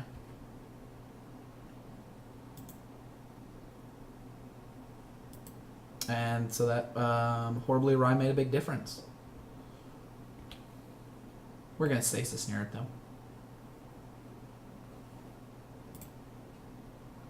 We'll just do it now. It doesn't really matter.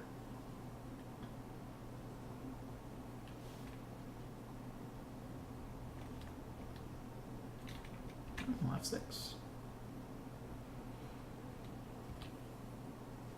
Alright, we'll go ahead and play Mountain.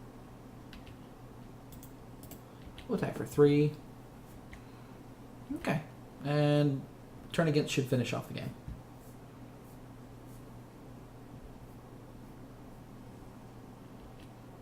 Interestingly, it does not.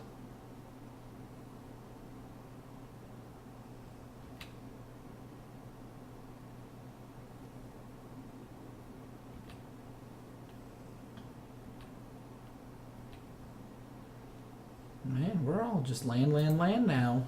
And we can't attack into that. Well, we actually can. We can turn against the Incubator Drone and attack, I know. Then he just kills our Core Castigator and jump blocks. You could just attack. And trade our Core Castigator for his Incubator Drone? Yeah. I mean, we could just block. It's fine. It doesn't matter either way. Let's go ahead and attack, actually. No, let's hold back. I like your plan better. Okay. So our opponent could have stabilized at 5 here. We didn't draw any pressure. We drew. We drew one, no creatures, right? No, we've drawn 1 creature. We drew 1 spell. So.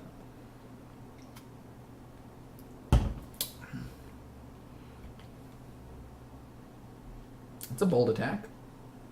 They can pump it 1, 2 times. So just block it. As opposed to trying to steal their card and attacking them for 5? Oh yeah, that's better.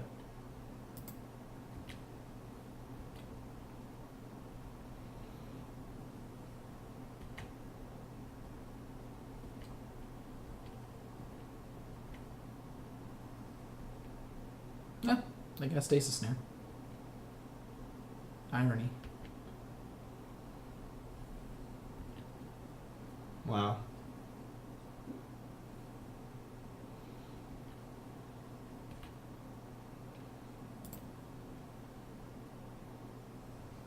Better than nothing. And we can steal the Dominator Drone, attack with both. Well, go ahead and just cast the creature, and then next turn, steal the Dominator Drone and attack level 3. They might play another creature. They might. I mean, we might draw another creature. I think I want. Are we going to kill them? No, I think this turn we're best off to actually play the turn against, because he does have to block. He'll block his 3/1 to our 2/3. Yeah, actually, that's not as good. We're hoping he attacks with more things next turn. Yeah, there's nothing we can. Yeah, you're right. I was doing the math a little bit wrong. And if he attacks with more things, then I shouldn't have tapped both of the white. I should have left one open for the blighted step. we don't need the life yet. Do we have enough mana we can turn against and then crack the blighted step? I don't think we have that much. 1, 2, 3, 4, 5, 6, 7, 8, 9, 10. Yeah. Next Okay. turn we do.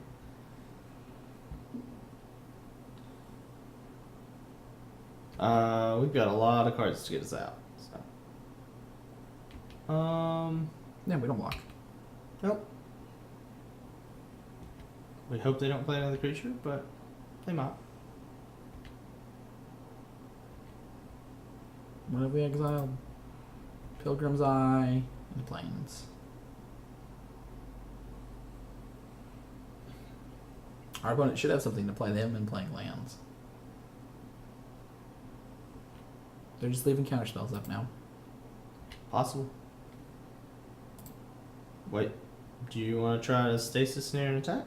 Because I think that if we turn against an attack, that gets us 1 point away from winning, right? Okay. And then they won't counter a creature. So be sure you leave mana open for the. Now we could just play the Valakut Predator, have them counter that, and then turn against their creature. Try that. They may not have a counterspell. Now, let's start with the turn against. Actually, I'd rather after seeing the board, I actually rather have the 1, 3, 4, 5.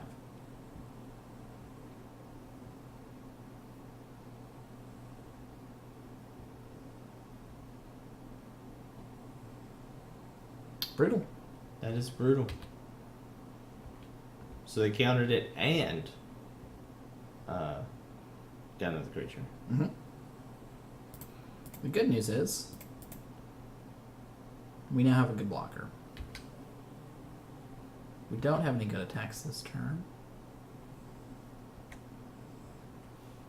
Well, this has been an unfortunate game for both of us, I think. Our They opponent's stabilized, but I mean they missed 2 land drops. That's not a fun game for them. No. It's very fortunate for them that we didn't draw anything. So we might sideboard out into a different deck. I'm not sure. I mean, I think our deck's fine. I think we shouldn't draw 15 lands. Yeah. So We're still they're still not out of it. They can't attack with too many creatures or they'll die. And next turn we're actually going to activate Blighted Step, which gains us an amazing amount of life. 6. Hopefully more. Now we can trade some creatures. Nope. There's no reason to trade with us having the... Oh wow, both those cards have been great to draw. So it happens. Yeah. Sometimes not. We have... The damage they do is less than the damage we get back from Blighted Step. And I think we can play a land and swing with 2 of our creatures here, and he can't easily kill either. He's representing... Yeah. That's probably true. Right, so let's play land. Shouldn't you have played the rally creature first? No, I want him to respond to killing the Valakut Predator. Oh. Instead of the Beastmaster.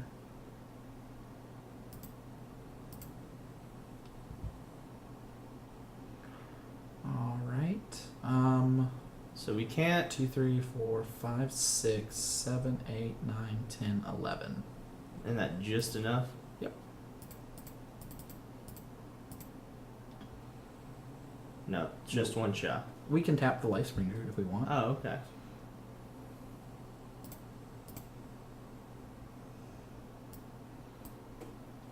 Alright. So we're going to attack. Now we can also attack with it. If we attack with all of these, 3/2 matches up with his 2/3. we do need to gain life We do? because of the Sledge Crawler. What's the Sledge Crawler do? It attacks for a bunch. So we'll Oh. go ahead and do that now. So he can't respond by killing one of our creatures. Let's undo that.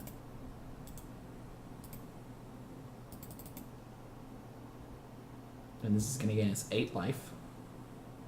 Alright, now we can attack with the 4/2 and the 5/5? Yep. And he has to block them. You should, yeah. No, he has to block them. Doesn't he? He does. Yep. Or goes to 1.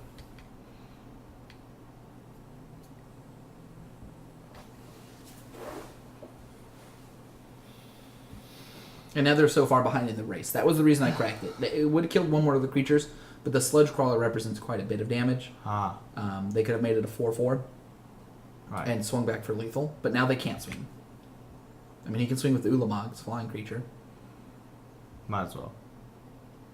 Hopefully we hit a land drop and we'll represent lethal again on attack.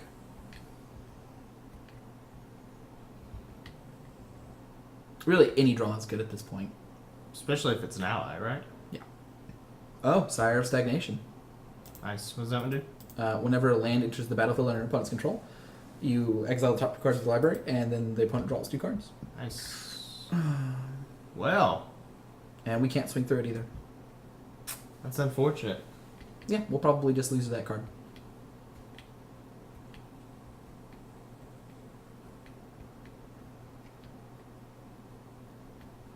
Our other Stasis Snare is gone. Stasis Snare? Oh, it's gone? It's gone. Okay.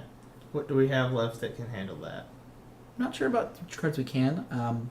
Sideboard-wise, I think we might sideboard into a more controlling deck to answer more of his threats. Now, I think we actually are good at going under. So you'd rather stay there? Okay. It's just we drew poorly. Very poorly. Oh, this is still game 1, isn't it? Yes. Yeah. Very poorly.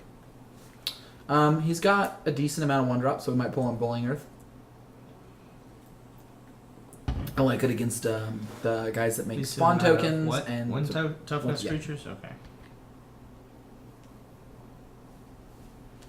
Our opponent's taking the very conservative route, which gives us time. We do have outs that, and our Valakut Invoker will very quickly put our opponent to a position where they have to answer our stuff. We'll go ahead and cast another creature. It's an ally.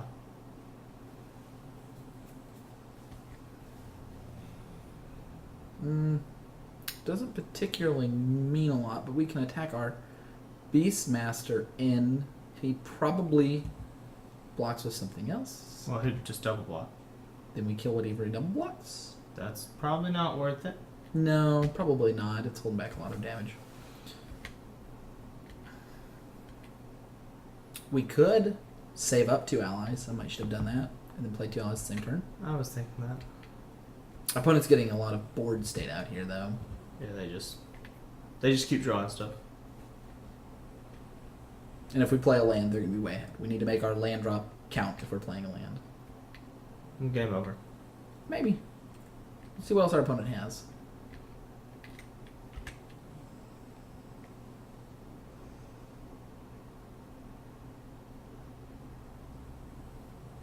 Might as well trade the 3-1 for it. Well, let's keep going and see what our opponent's going with here.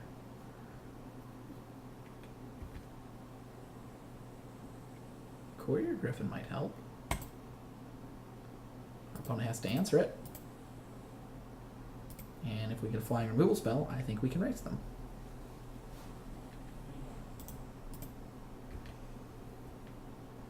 I think you should have blocked the 3-1 on his 3-2. We're going to now. You should have done it last turn, I think. Yeah, it would save us 3 damage. Yeah, I mean, it's useless.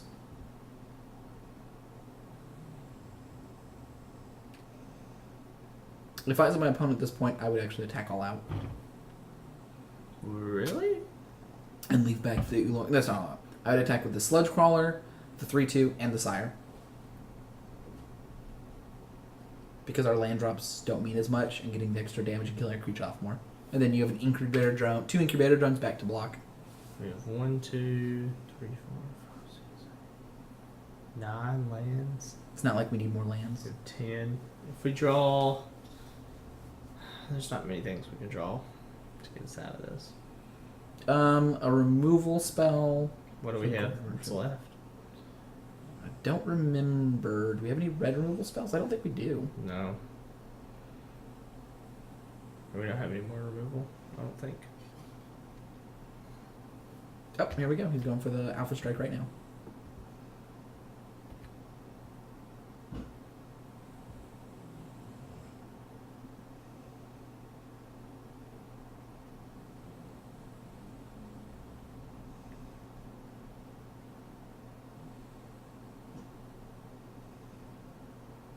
It's interesting. Our opponent's running Swarm Surge. I guess they needed a finisher of some kind. They do have a nice wide board with multiple incubator drones, but I'm not sure how much I particularly like that card. In that it's only very good in aggressive strategies.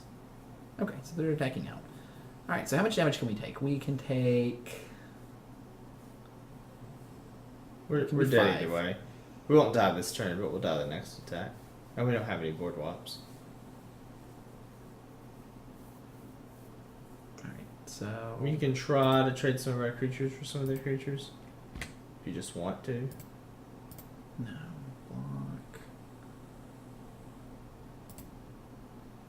5.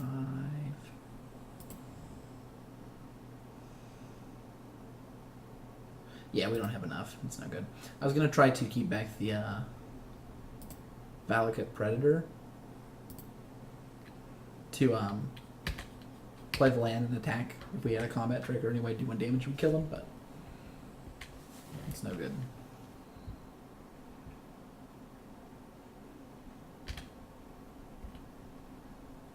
Yeah. Alright, let's go on to the next game. Alright, so our opponent's playing a slow blue-black deck. I mean, I think we're fine. I think I want Boiling Earth. And Living possibly- Spires. Oh, yep, Living Spires are very good. So we'll cut the mountain. And the mountain. We might actually want to look at the mana base a little bit more too.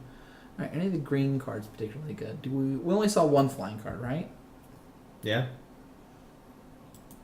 Could run the Plummet, but I'm not sure I want to. Yeah.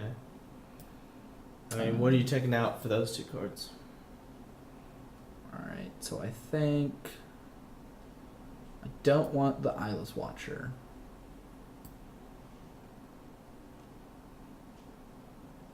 I do want the Boiling Earth because it matches up better than the other ones. Do we have any other 1 toughness guys that aren't good? Those are all 2 toughness. The Castigators are can't be blocked by Eldrazi spawns. Okay. Let's see. Maybe we don't want the Surstrike.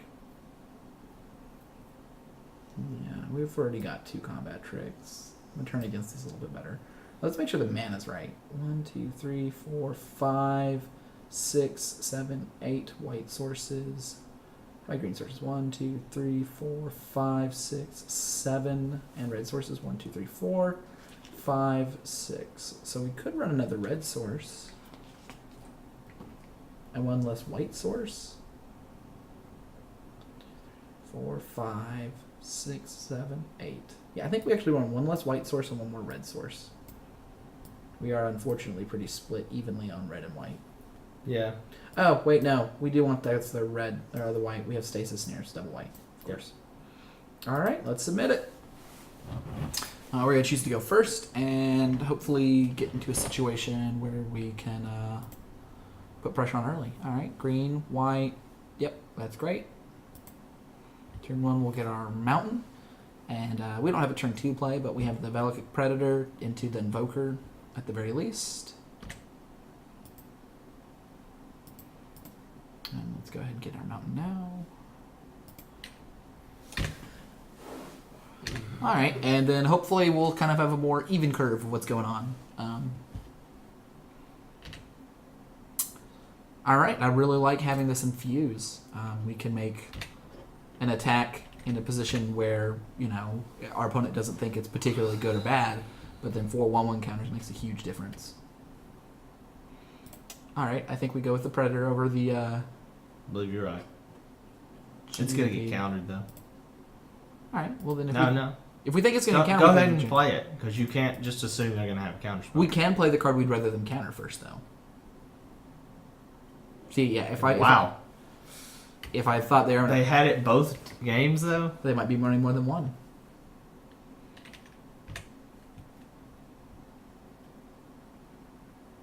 They're on triple that.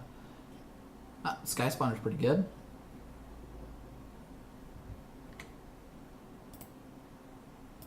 And then we play land and kill the Sky Spawner? Its opponent. Oh. Unfortunately. That next turn we attack, and then if they... They attack and then infuse? Yeah, if they block with the Sky Spawner.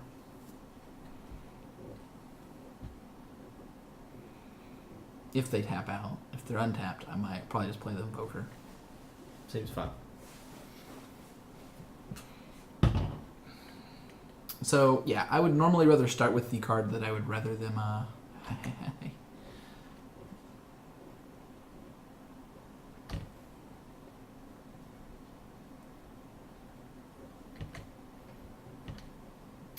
so our opponent thinks they're going to beat down. Wow. Okay, let's go ahead and play our land. So We go ahead and attack. yeah, we just infuse if they block, right? Yep. If they don't, we'll play the Invoker.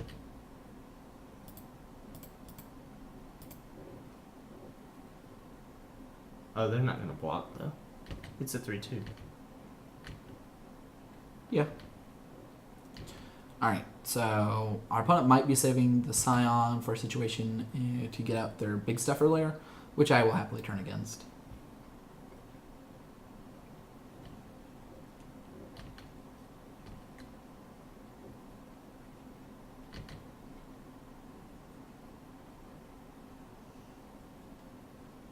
How would draw a land? That'd be good. Calling drone.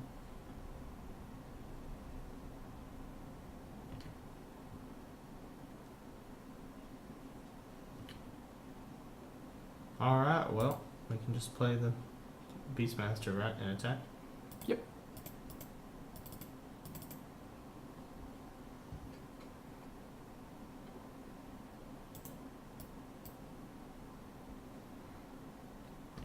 So they get, what, +2/+2? +1/+1. They can double block and kill our tunnel GOP. Let 'em. Yep. And then we have a way to block Skitterskin. And we have 2 excellent tricks. And the next 2 turns will probably be trick and trick. Alright, if our opponent has a way to kill us this turn, that'd be pretty impressive, but that's it, that's it.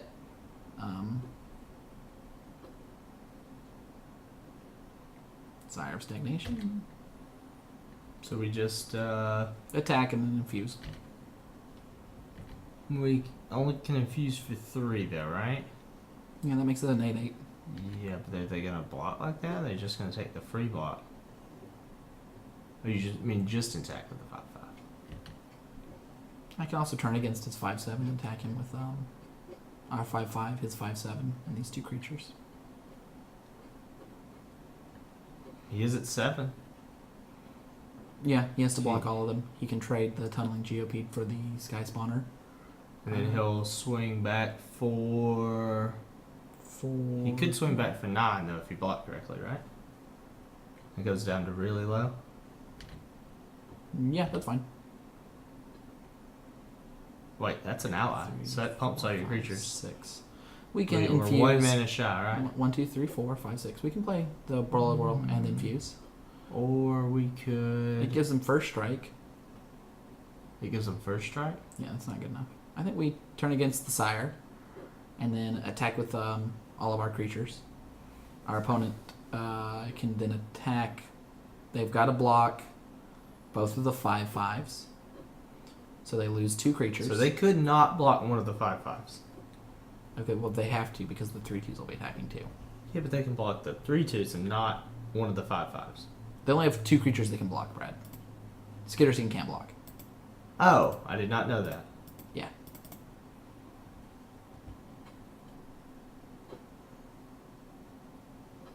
So we are getting attacked for 9 then, right? Yeah. Okay. So if they have one more trick, then we lose. But if they don't, They then would we have don't to lose. specifically be the Spawn Swarm card.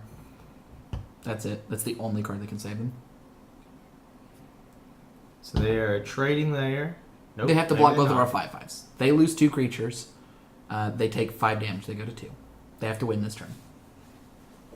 All right. And then we can actually rally and infuse next turn. Yep. We'll play the Blade They Wall get first. first strike and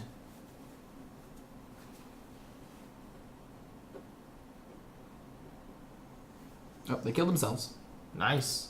Yeah, they just realized they didn't have it. All right. Deck seemed fine when we got the proper amount of lands and creatures. So Yeah, let's take another look. Let's make sure we're exactly where we want to be. yeah. They have a lot of 2/1 ground creatures. Not really. I'm thinking about bringing the Sheer Drop with the number of flyers they have and the Plummet. What could we take out for that, though? Now, do we have 2 sheer drops? We have 2 of something. We have 2 Stasis Snares, which are pretty good. Stasis snares. Thought we had 2 of something else. Maybe, and white. Okay, we could keep the sheer drop or the plummet. I think we just want the sheer drop. I think we might just keep where it's at. I like everything we have.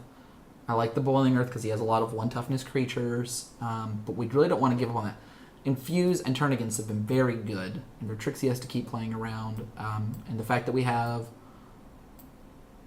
5 instant speed cards to play puts a lot of pressure on him. I would say we could cut the Pilgrim's Eye, but it's too good with him having the 2 ones and us having drawn it. So. We haven't, but it'll fix our mana if we need it. I mean, it's there for a reason. The card I'm actually most likely to cut, I think, would be the Lifespring Druid, but I like having the mana availability. Are there any allies I'd like to play? How are you? What you up to? We could also play the Encircling Fissures for gang blocking, which is nice. But I think... And we could also play the Cliffside Lookout if we really wanted another ally and wait upon. But I think we're going to run this back again. I was happy with the performance. And I'd kind of like to get a little bit more data on how the next book going to go. Alright. We've got to send this back. It's got 1 land. It's just not keepable.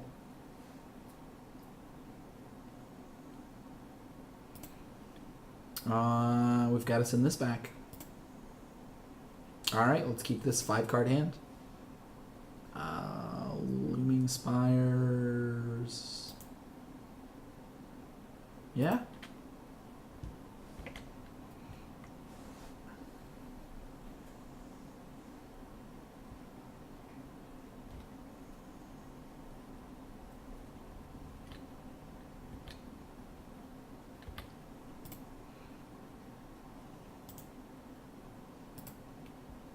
Alright, let's go ahead and get a white source.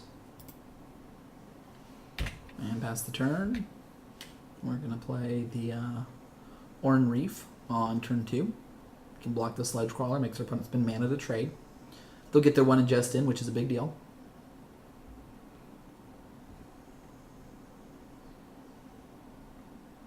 Okay, I think our opponent has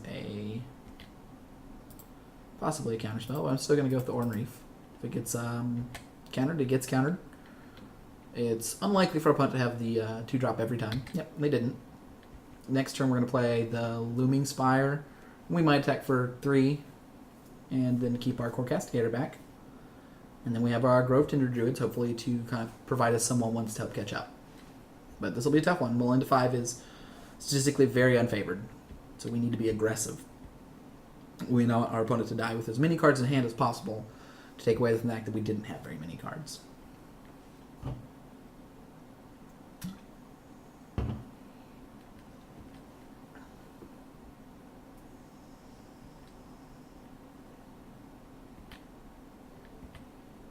Alright, let's go ahead and play the Looming Spires.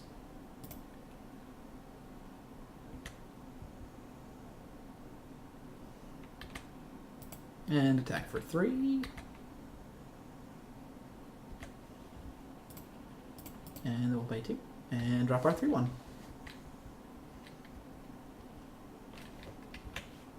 Alright, so at this point we need to draw some more action.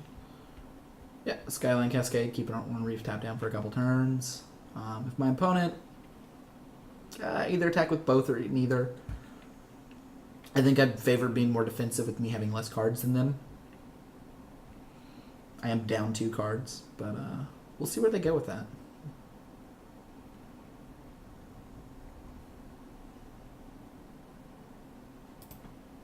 Yeah, let's go ahead and block their 2/2.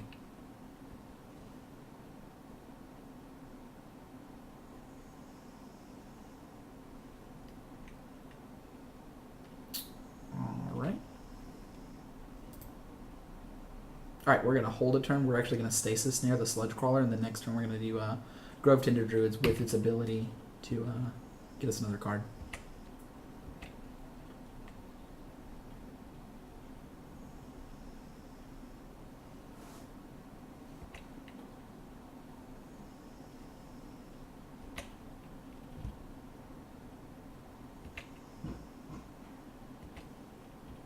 Alright, and we didn't ingest there in case they play something better.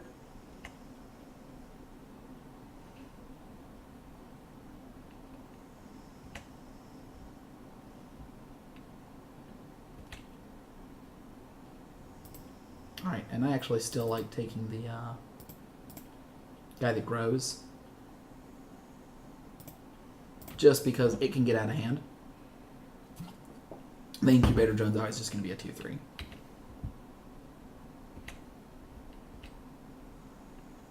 Alright, so let's go ahead and play Grove Tender Druids. And we'll pay 1 to get our 2-2.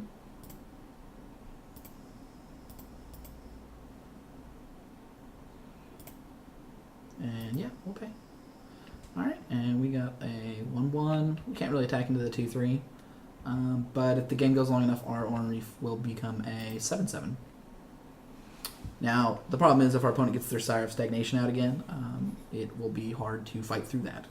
We won't have the land. Oh, alright, sure. They're working towards getting there quickly as well. Hopefully we draw some sort of combat trick so we can swing with all of our guys.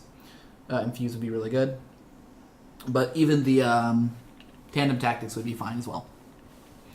So either of those combat tricks will do it. I think land is okay, but not great.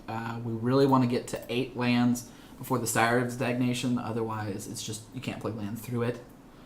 We have a second. Oh, here we go. Merc Strider revealed. Okay, so they can bounce something of ours, like our plant token. Here we'll double block if they attack. They didn't. They're just kind of putting the halts on us. Let's go ahead and attack.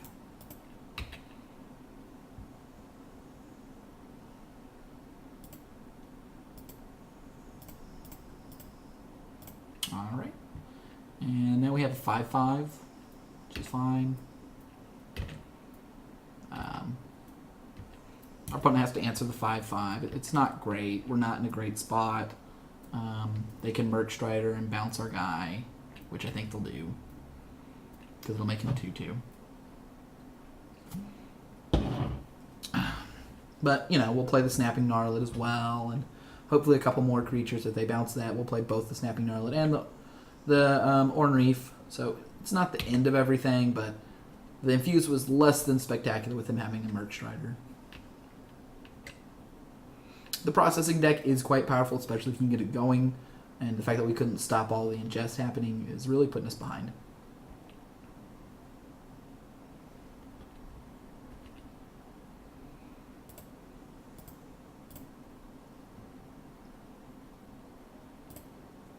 So we're in an interesting spot here.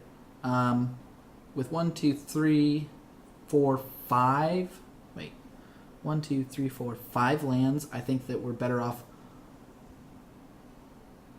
Oh, do we really want to hold the land for the Snapping Gnarlid?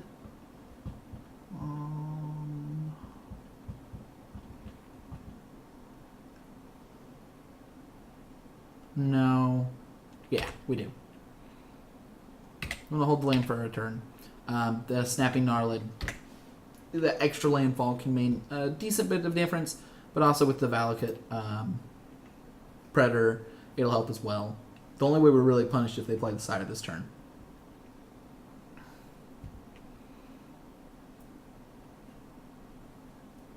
And, yep, there's the Sire. Putting the screws on us. So we need to get a creature down so that we can sort of keep this Sire back. Okay, so we can't attack with the Sire because that is 7 power we have represented. I like him attacking with the Merc Strider every turn. The Merc Strider attack does chip away at us, but we're incentivized to keep the action back for the Sire.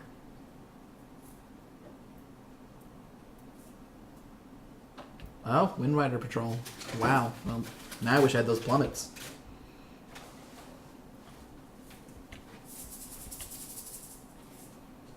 Yep, we can't play the land. 1, 2, 3, 4, 5. That's still only 6. So we're going to have to die quite quickly to this Wind Rider Patrol. If we got the Stasis Snare, I still think we have to Stasis Snare the Wind Rider Patrol, which is very unfortunate, because it's the only way we really have to get rid of this Sire. Now we could have saved our Stasis Snare for the Sire and tried to deal with all of his creatures on the ground, which I think is a pretty reasonable play as well. think the problem with that is that Sludge Crawler grows to be so large. It can become a 6/6 fairly easy, and you've got to deal with the 6/6 as well. Is this game 3? This is game 2? Game 3. This is game 3, yeah. Okay. We're in a really rough position. Alright. Yeah, they got their big creature down.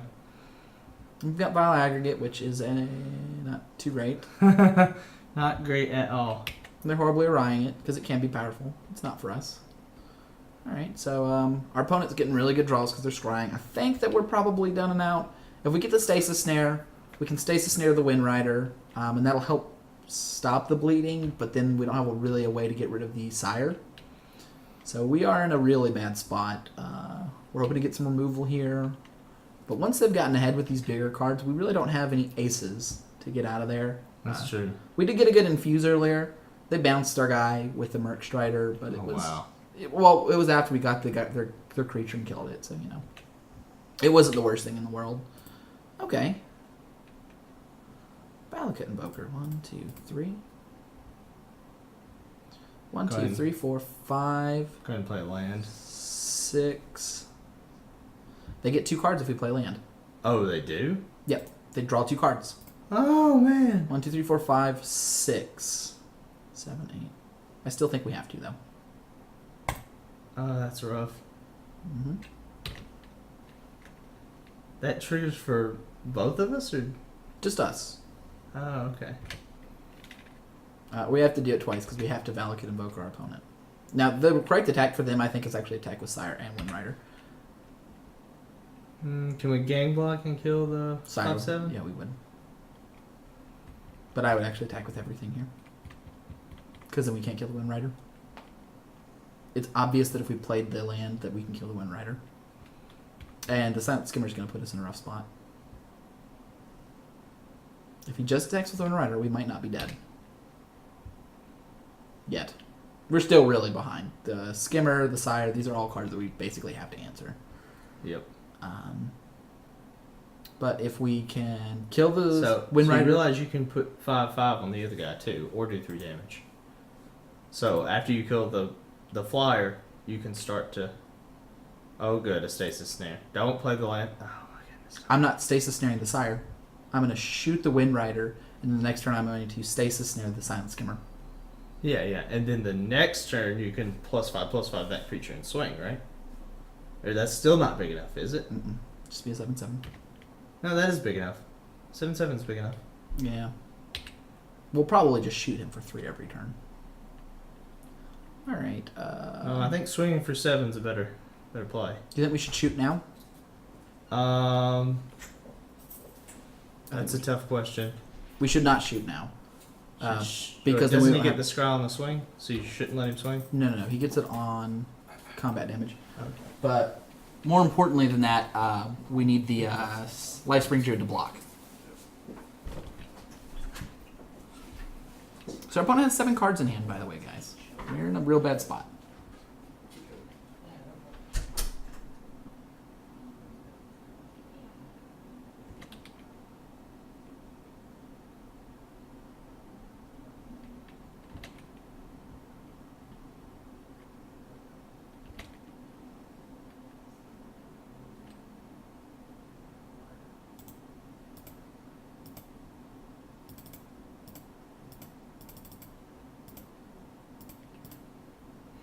Alright. So we're going to try to get the Stasis Snare down on the Silent Skimmer next turn. And then we're going to start shooting our opponent every turn. Also, they have a ton of cards to play, so they could easily just kill us with a multitude of cards.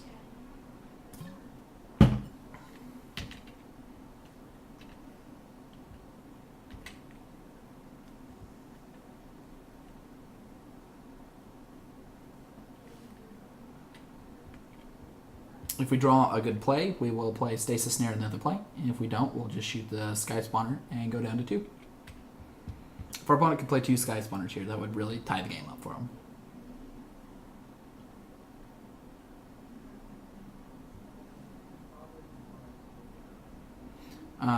The Swarm card also wins them the game most of the time because of the 2 power. Oh, bone splinters. Alright. So we still have the 7 power, but now it costs us our Volkid Invoker, which is a big deal, so I'm really hoping to draw a 2-power creature this turn. Second Invoker will do the trick.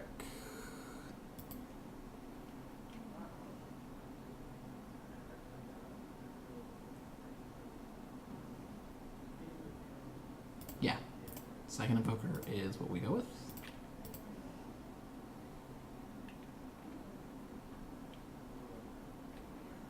And we pass the turn to our opponent.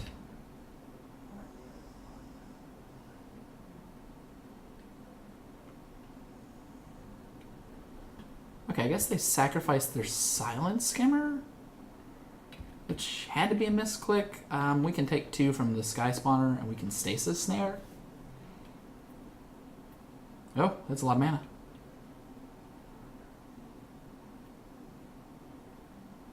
Ah. Well, that's a problem.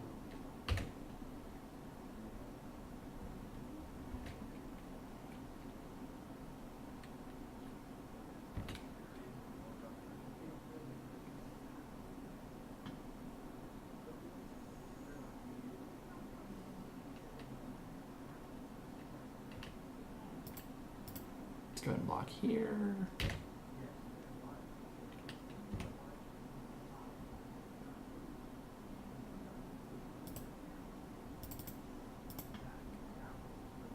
And we'll get rid of the Ulamog. I think we're super dead here, though. And it's mostly because of that double exile trigger. If it wasn't for the double exile trigger, I think we actually would have been able to get rid of the Eldrazi Sky Spawner, which is also why he sacrificed the Silent Skimmer to this Eldrazi. I think that that's still probably not the ideal play. All right, let's go ahead and concede. But I don't think it was terrible either. If I knew our opponent had that many big items in it, I think I definitely would have stayed with the small build just like we did. Since we're going to the Billiard build, they had a lot of really good bombs. Ulamog's a little tough to play. I think that was the first time our opponent hit 10 mana. You can be stranded in your hand. All those things are downsides. Having the multiple incubators does help you get more sort of mana rampy type things. Although we only saw 2 out of our opponent, so I'm not sure how much I like the Ulamog, but the games can go later. You know, the thing about cards like Ulamog or Overrun Effects, stuff like that, is usually when you cast them, you're going to win. So you feel like that they're really, really good cards because every time you cast it, you basically win. But you've got to put that against all the times you draw it and can't cast it. So it's a good mix there. Let's go back to some of the commander cards. So Myriad is an ability whenever the creature attacks. For each opponent, other than defending opponent, you may put a token into play, tapped and attacking that player or planeswalker they control. Exile them at the end of turn. So you can attack everybody with the tokens. It's cool with Enter the Battlefield effects or things that care about multiple tokens coming into play. All sorts of cool stuff like that. Herald of the Host is 3 white for 4/4 flying vigilance. So it's like Seer Angel, but it attacks everybody. So that's cool. You've got Brood Viper. It's 4 blue for a 3/3 snake. And it's got Myriad, of course. And whenever it deals combat damage to a player, you draw a card. I like that one a lot. It's going to draw you a lot of cards. Especially if, there's 2 players that can't block. They both get through. If you make some of them unblockable, you'll draw a lot of cards there. So that's cool. Banshee of the Dread Choir is 3 black for 4/4 with Myriad. Whenever it deals combat damage to a player, that player discards a card. I think that one's going to get you a lot of hate. People don't like discarding. They don't mind people drawing nearly as much. But you can build a cool deck around with it. Just make sure you have a way to kind of get it through. War Chief Giant is 3 red for a 5/3 with haste. And it's just a lot of power. I don't think it's particularly good by itself, but if you have ways to bump it up, it can be. And we'll come back to Color of the Pack in a minute. I would like to play first. And let's see. I've got white and red and a bunch of green cards. I got red. So let's go ahead and mulligan this. This is one of the unfortunate ones where we just can't afford to keep it. All right, and I'm really happy with this one. We'll start off. We've got a decent bit of colors. We only have 2 cards to play, but we can play anything we draw. One of the downsides to running a 3-color deck, obviously, is... let's put that on the bottom. That's my scry. One of the downsides is that you can't particularly always count on your mana to be perfect. Now, we only had a mulligan once to poor mana, and I think that the overall power level rewards that, but sometimes you're going to lose a game or reduce your chances just based on the different cards you get run out. Now, we're going to be fortunate enough to be able to go 2-drop, 3-drop, 4-drop here, so we might just win off of these few cards.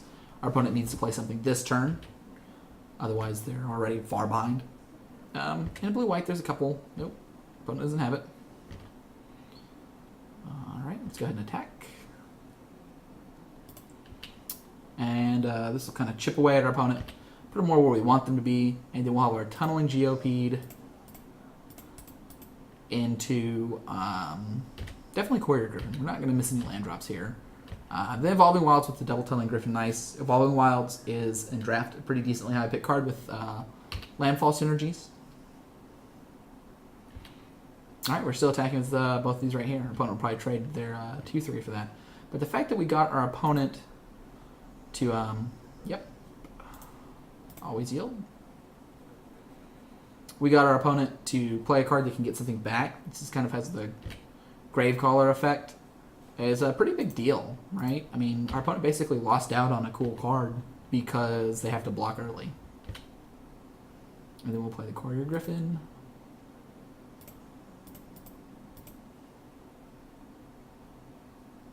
Yeah. And if we draw a land, we'll play Grove Tinder to make a body. And if we don't draw a land, we'll play Grove Tinders and the Evolving Wilds. I like how the Courier Griffin can get through, assuming our play something invasive as well. Yeah, sure, we'll swing both of our bodies into that as well. Just keep our onslaught up.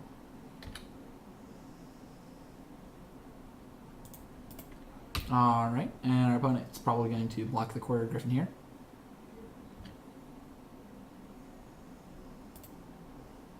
And we're going to throw down our... Wait, undo. Grove Tinder. And we're going to always yield to this. And we will pay. More bodies is better. Alright, and hopefully we just draw an ally. Would be ideal. Well, it costs 4 or 5. Really, any creature. Anything other than... Alright, Dampening Pulse is going to do some work there. That's saving them 2 damage, which is a big deal. Buys them a whole extra turn.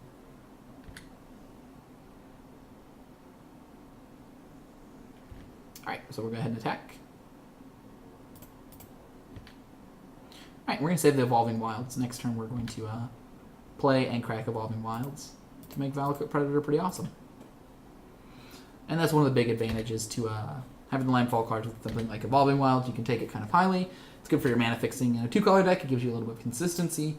3-color deck, it's vitally needed. Oh, wow.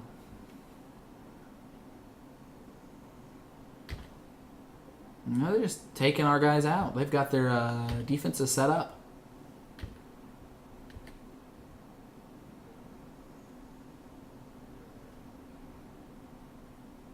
Alright, doesn't look like we have any particularly good attacks. Let's go ahead and get in with the 2-3 and see if they go for the block.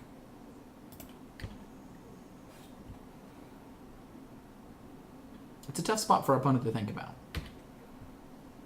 They didn't take the bait.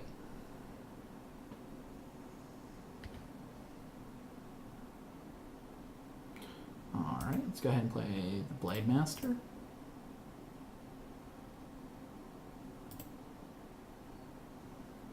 And yeah, I will. Alright, and I think we're going to play this here.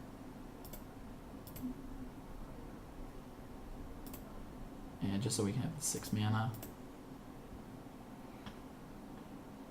We'll go ahead and get our second green source. Alright. So the plants will help kind of stem our opponent's stuff here. The fact that we can't get a Dampening Pulse makes the Grove Tinder a lot worse. But when we get our hopeful big ally, that'll give them all 1 power, which will kind of put them back up to being decent.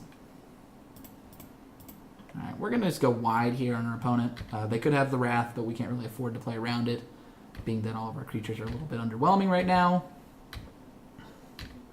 The good news is we have time. We're at 22.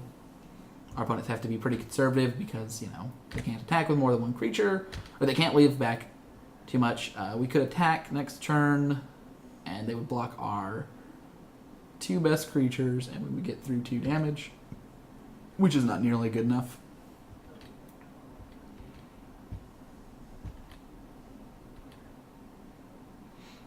Alright, well, there's no reason to play our other lands, so we will just hold them and pass the turn.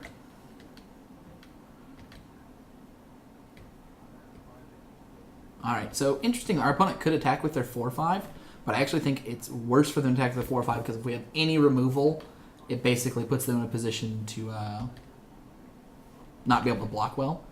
They have not been drawing anything except for lands for quite some time.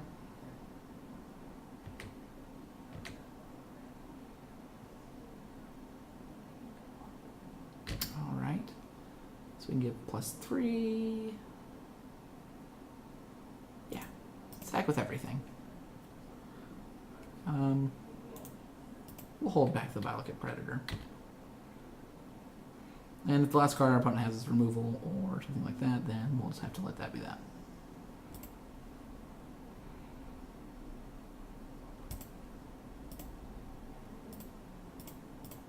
Alright, let's see if your last card is a counterspell or removal. If it is, we're in a bad spot. It looks like it's not. And we've got our opponent down on their very last legs. They've got to answer our 5/6 or chump block it. And even if they do, we're attacking with all of our creatures here. So they need to either kill our creature or play a creature. Play an Outburst. Okay. So they had it, but they are at 1. So they had been holding on that. And we've got 1, 2, 3, 4, 5, 6, 7. They are dead to a land. So our opponent's basically just trying to get a piece of removal. And we'll not block here. We basically just need to wait a turn or two till we hit a land. And that'll be that.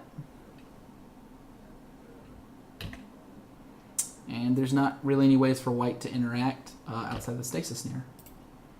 Alright. And let's end this. Okay, and our opponent's dead.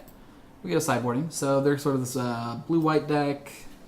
Didn't really see much on the 1 toughness front, so I'm not sure how much I want on that.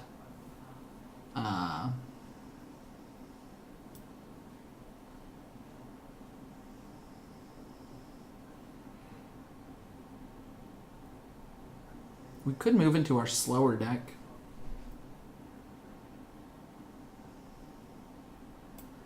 Yeah, let's do that. Let's move into...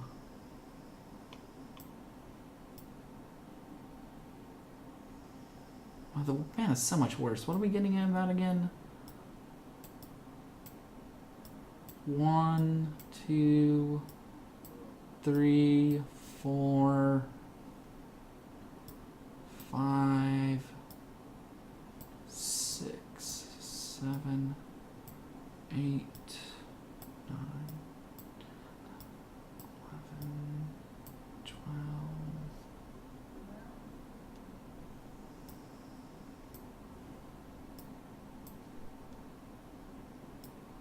And what are we keeping out of here? Stasis. Warrior Griffin, Endless One, Pilgrim's Eye. It's 19 cards.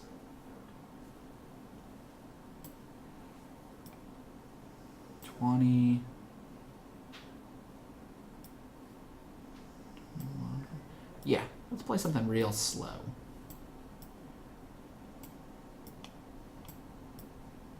Alright, I'm going to have to do this kind of quick, so I'm not going to really talk through it that much. You're basically just playing this slower controlling deck that has a lot of cards that can kind of punish our opponent's slower play. Alright, so that's 22. I think that's exactly what we want.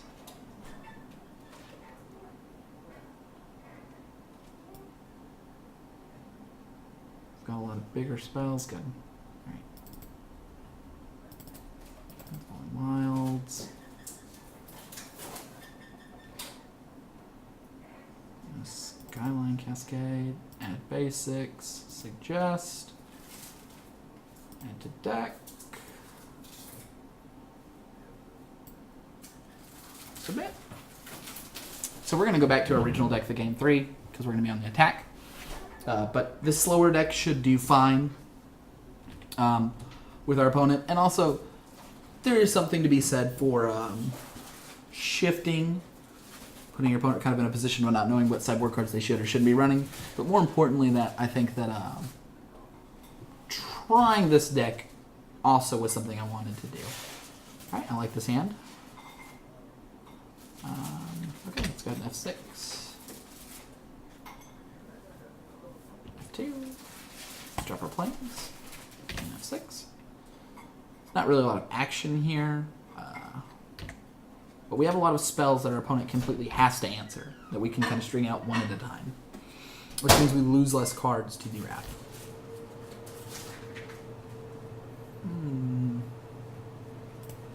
Yeah, we can afford to keep the Skylight Cascade back. We could have F2'd there. Held up the horribly awry. Oh, wow. Alright. So let's go ahead and I think this turn we are going to play the Skylight Cascade because we're going to need our mana open pretty soon. Alright, and then we're going to play our black and hopefully get our Obnixilis down soon. Retreat to Emeria. That is a rough card. It's going to provide them lots of 1/1s to kind of peck away at us. Alright. So we need to get 2 cards ingested for our Ulamog's Nullifier, hopefully. Probably play Plains next turn. If we drew a Swamp, I would play the Reignited. And then just start +1ing, unless our opponent plays a threat worth killing.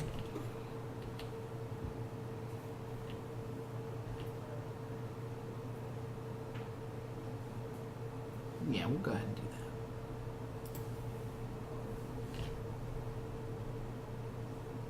that. And we'll attack our opponent.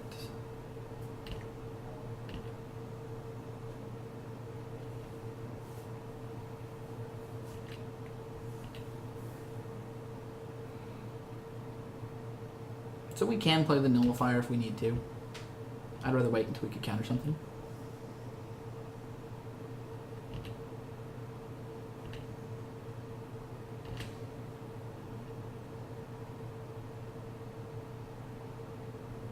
Okay, missed Intruder. So we can go ahead and get our Obnixilis out and +1 him.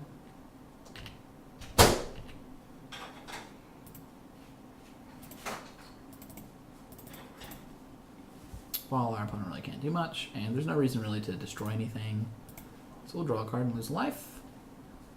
And we'll keep back the Courier Griffin to hold back these creatures. If our opponent kills it, they can attack it for 3. Which I think prevents the Devoid trigger. But also, that means that we'll be in a position where we can play really Stasis Snare and Tightening Coil are bigger threats. So we really just need to get some creatures out. We might play the Ulamog's Nullifier sooner rather than later because of that.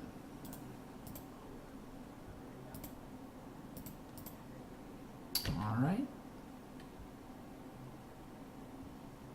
Does our opponent have a way to do 4 to Obnixilis? Otherwise, I don't particularly like that attack. I mean, it kind of pressures it, but... Okay.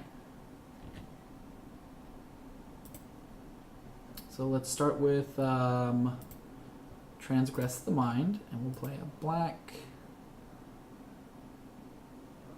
and a white for that. Alright, we'll go ahead and take... Oh! They gave up on us playing that. Oh! They became upset and quit, even though that was only a second match.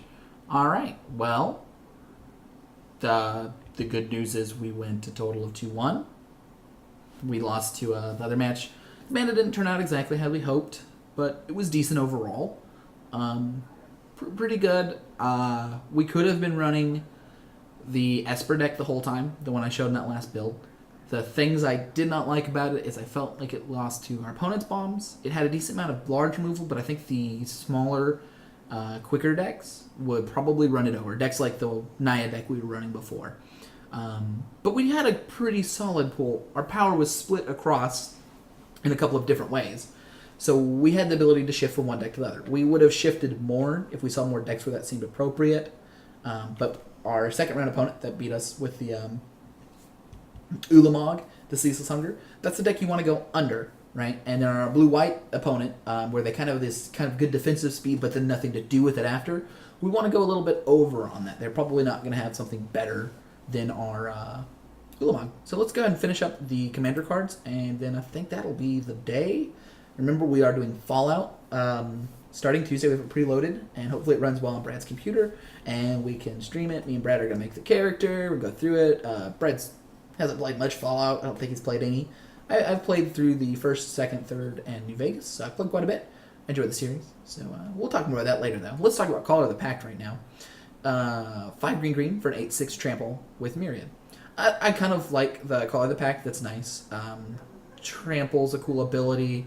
The Flying of Vigilance. All these are pretty good. The War Chief, in some ways, seems to be the least effective, being that haste doesn't matter on the copies. But the other cool part is that you can attack everybody for 5 out of nowhere. It's kind of like a Lava Axe in that kind of way. A lot of these are very similar, but I like how the War Chiefs have different weapons. That's kind of cool. All right, let's go down to the sort of newish other cards. Oresco Explorer, 1 and a white for a 2/2 Cat Scout. Yeah, meow, cats. When it enters the battlefield, search your library for up to X Plains cards, where X is the number of players who control more lands than you. So, if you have 2 lands and 3 players have 3 lands, then that's 3. If 3 players have 10 lands, it's still 3. Reveal those and put them into your hand. Now, they don't go into play, but that's normal. This is the tithe effect for white, and I think it's solid. You have ways to use cards to discard them or other fodder, whether it's artifacts or cards in your deck. If you're running green-white, you have ways to get them into play sooner. So, this is a more powerful card than it looks. And only costing 2 mana can set up for cool combos. You can play this card in some sort of discard outlet or something that uses the cards in your hand. Synthetic Destiny is 4 blue for an instant. Exile all creatures you control. At the beginning of your next step, reveal creatures from the top of your library to reveal that many creature cards. Put all creature cards revealed this way onto the battlefield, and they shuffle the rest into your library. So it's a giant polymorph. That's really cool. You play it in a token-making kind of green-blue deck, it'll do a lot of work. And do a lot of work in a lot of decks, but it's really cool there. Thief of Blood, 4 black for 1/1 flying vampire. With an ability, because you don't get 6 mana, 1/1 flyings. Enters the battlefield, remove all counters from all permanents. It enters a 1/1 counter for each counter removed this way. So it doesn't just kill other creatures with 1/1 counters. It kills all planeswalkers, because they lose all their loyalty counters. It kills all sorts of other things. Artifacts and enchantments with counters, etc., etc. They all just kind of go in there. We got a new product. Where's my new product? I got 48 play points, which I think means that we can do another one, but we won't do one today because I'm getting kind of tired. I'm getting sleepy. Sleepy Dan. Sealed product. Tickets. Play points. Exactly enough to enter one more, which will be later in the week, and hopefully we'll get the first place. We've gotten 2 2-1s.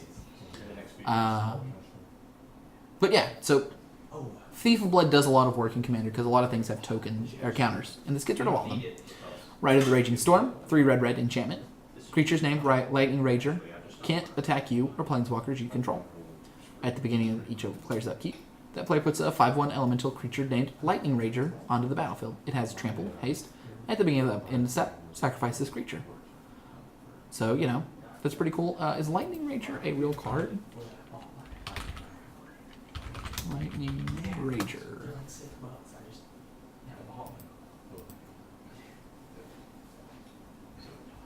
Apparently trucks are a card. Spelling Lightning Ranger. And MTG. Nope. Okay. So it's just like, you know, a fictional card. It has a name and everything. But that's kind of nifty. I kind of like the theme and the play aspects in it. Bloodspore Thranix. 2 green for a 2/2. Lizard. Devour 1. Each creature you control enters the battlefield with an additional X 1/1 counters on it, or X number of 1 counters on it. So, you know, this doesn't have to go in a Devour deck and go anything that put counters on it. It'll make all your stuff pretty big, pretty quick. Pretty cool card for creature-based decks. Shielded by Faith. Alright, we'll have to come back to this blue card. Shielded by Faith is 1 white. Enchant creature. Enchanted creature is indestructible. Whenever a creature enters the battlefield, you may move this enchantment to it. It's good, it's fine. Usually not playing auras in those kind of decks, so it's not the kind of cards I want to be playing, but, you know, if you have a deck that cares about enchantments, it can be okay. Daxos is... Oh, wait, that's an Italian. I'll have to go back and get that one too. We'll get these two in a second. Magus of the Wheel. 2 red for a 3/3. Human Wizard. It's pretty solid stats for red. 1 red, sacrifice it. Each player discards his or her hand, then draw 7 cards. Awesome. It's a really cool card. These effects tend to be powerful. The fact that it's on creature makes it easy to buy back, so it can be really powerful in like green or black that can pull back this effect, and you can use it multiple times. Pathbreaker Ibex. It's the mightiest goat. It's 4 green for a 3/3 goat. When it attacks, creatures you control gain trample, and +X, where X is the greatest power among creatures you control. This guy can be huge. He's an awesome goat. Best goat. Grasp of Fate. 1 white. When it enters the battlefield, each opponent exiles 1 target non-land permanent that player controls until it leaves the battlefield. So you can choose 1 target. You have to choose 1 target. Or no, sorry, it's up to 1 target. So you can choose up to 1 per opponent. Here's the tricky part. If you choose 1 for every opponent, they're more likely to get rid of it. So if you only choose the people that are playing red or black, they can't get rid of the enchantment. You don't have to worry about, you know, somebody blowing it up and everyone getting their stuff back. Or you can get rid of one of everybody's things. So it can be a really cool balancing act. Your opponents might want to save this too. If you get rid of something that's kind of minor for them but major for an opponent, and your opponent tries to disenchant it, they could counter it to kind of make sure the opponent's bigger stuff doesn't come back. Mirror Match. 4 4 blue. Cast it during blocker step only. For each creature attacking you or planeswalker control, put a copy into play. That's blocking that creature. So within the battlefield effects, or if you have ways to take advantage of kind of like when creatures come into play under your control, it's kind of cool. Otherwise, it's only okay. The fact that you're depending on your opponent's attacking makes this a little iffy, but fun. Scourge of Neltoth, 5 black for 6/6 flying. Zombie Dragon, always plus. You may cast it from your graveyard by playing black and sacrificing 2 creatures. Awesome, and it's sort of like a green-black based deck, because you always have spare creatures to throw around, or any sort of token-making deck. You know, pretty solid. Ultimate castings tend to be kind of cool like that. Mizzix's Mastery, 3 red. Sorcery, exile target card that's an instant sorcery in your graveyard. For each card exiled this way, copy it, and you may cast the copy without paying its cost. Exile Mizzix's Mastery. So just by itself, as a 4, cast any instant or sorcery in your graveyard, that's actually very powerful. And it has Overload for 5 red, which will usually win you the game. This seems like really, really strong card. I think it's one of the most powerful cards in the whole set. It may end up seeing Legacy play if they have a way to get there. They probably don't, but it's the kind of card that you'd want to play in that. Playing everything from your graveyard for free seems very powerful. Arachnogenesis, spider spawning. That's kind of the joke. It's because the card's spider spawning. 2 green, instant. Put X 1/2 spider tokens with reach on the battlefield, where X is the number of creatures attacking you. Prevent all combat damage that would be dealt by this turn by non-spider creatures. So, you know, it's sort of a fog that makes you a bunch of tokens to sacrifice. If you have ways to use creature tokens, whether through sacrificing your creatures matter, then it's a good card. You gotta kind of have it in the deck correctly. Bastion Protector. It's kind of a cool name. 2 and a white for a 3/3. Human Soldier. Commander creatures you control have +2/+2 and indestructible. Awesome for sort of weenie commanders or ways to make this hard to target. That way your guys are harder to kill. You know, a solid person. Can be hard to find in bigger thematic versions of commander decks, but good for smaller ones. Gigantoplasm. 3 white, 4/0/0. It's Shapeshifter. It enters the battlefield as a copy of any creature in the battlefield, except it has X. This creature has base power X and XX. pretty excited. We went 2-1. We lost the middle game to a bunch of Sire Stagnations and Oolong the Ceaseless Hunger.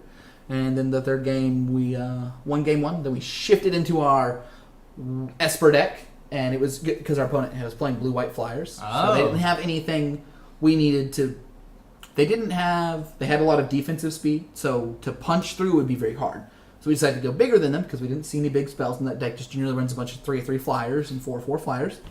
And our opponent ended up eventually conceding when I played a Tranqueras the Mind, and we had a Obnixilis out. Oh, nice. They actually ended up conceding the whole game, though, instead of going to match 3 because they were salty. Oh. Yeah. Wow. Okay. Epic. But We have a pretty consistent record. yeah, we are the champions of 2-1. If we could get just a couple 3-0s, we would actually not be spending almost any points in that. So let's talk about that before we keep going this. The break point for Magic drafting is usually somewhere around 80 to 85%. We're not there. We're not on break point on that. What? Almost nobody is there. There's In Magic. There's a select few of people that are above that in And drafting. by few, we mean 10%. Well, it's even less than that. 5%. You got to think. Okay, so the best pros in the world don't have that good of a record, but the best pros in the world are playing against the best players in the world a lot. Oh, that's true. So against random people on MTGO what's like Luis? us, What's Patrick Chapin and Luis Vargas' they're win probably at 85 or above. at FNM? Yeah. So there are players there are better limited players in the world than some of the pros. One of the former hosts of a podcast I listen used to had a better limited record. Like he was quoted as saying his average against most of the pros was positive win rate because he just does drafting. He has that capacity. He spends the amount of time. And the pros have to split between all these other times: constructed, modern, standard, etc., etc. Yep, they have to learn how to play all sorts of Magic. Mm-hmm. And he just does what he wants. So, Daniel, before you do a whole set review, because I know you're about to, stop the podcast, or stop the stream, and start a new one so that when you post it, you can post 2 separate videos. That's a good idea. So, I think actually we're going to take a break. I'll go back through and talk about these again probably in a little bit. There's about halfway through them. So those are just the new cards, right? Yeah, we'll go through them because we have the foreign ones and that kind of So stuff. did you flag any for EDH play or legacy play that are just like $20 cards? If you go through this, I don't think any of them have to go into every deck. I think that Command Beacon, you'll want one for all the decks you have just because it's extremely powerful, so it might hold a fairly decent price. Legacy playable and vintage playable cards, I do not think there's particularly any. I think the closest one, unless there's some sort of shenanigans we miss, is Mizzix Mastery. The 3 red, cast everything from your exile for 5 red. I think it's too much mana, but if there's a way to generate that mana, casting your entire graveyard for free is very powerful.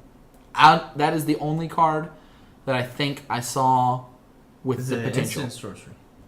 It's a sorcery, and you can overload for 5. So what Brad's talking about is sometimes you get cards like we got what is it? It's 1 blue for the 3/1 protection from one player. Look for a card that costs 3 or less, or that its effect is big enough. Mizzix Masters has the correct effect. Like if I told you this could be played in Legacy or Vintage, Brad would say, okay, I don't know where they're going to get the mana to do it, but the effect is worth it. Like you'll win the game if you cast the card, and it's sometimes that happens. Probably not. 8 mana is a lot.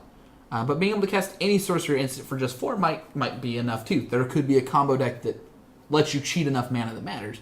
Or if we saw a creature that cost 2 or 3 that was particularly powerful. I don't think we saw any. If the Confluences were modern playable, I think that the blue Confluence would see play. They're not, so that's not an issue. You're just looking for legacy playable cards. Karlov is costed right, but it's not strong enough. Yeah. I think that's it looks it. like maybe not. Yeah, there's one maybe. I think that Mizzix Mastery is the only maybe, and it's a small maybe. But they're not trying to make cards that are legacy staples. I think, in fact, they're intentionally trying not to do that so people don't buy up the packs themselves. Anyway, we'll go into in-depth on this. Remember, Tuesday will be our first day of Fallout. Me and Brad will be making a baby together. We'll be making that character. Oh yeah, that sounds awkward. It's going to be a lot of fun. We're going to watch Brad be kind of odd at playing Fallout. I think I'm going to have No, I know how to play video games, Daniel. I just don't play them alone. It's an RPG. Like, what RPGs do you play with other people? MMO RPGs? Yeah, that makes sense. Nailed it! Alright,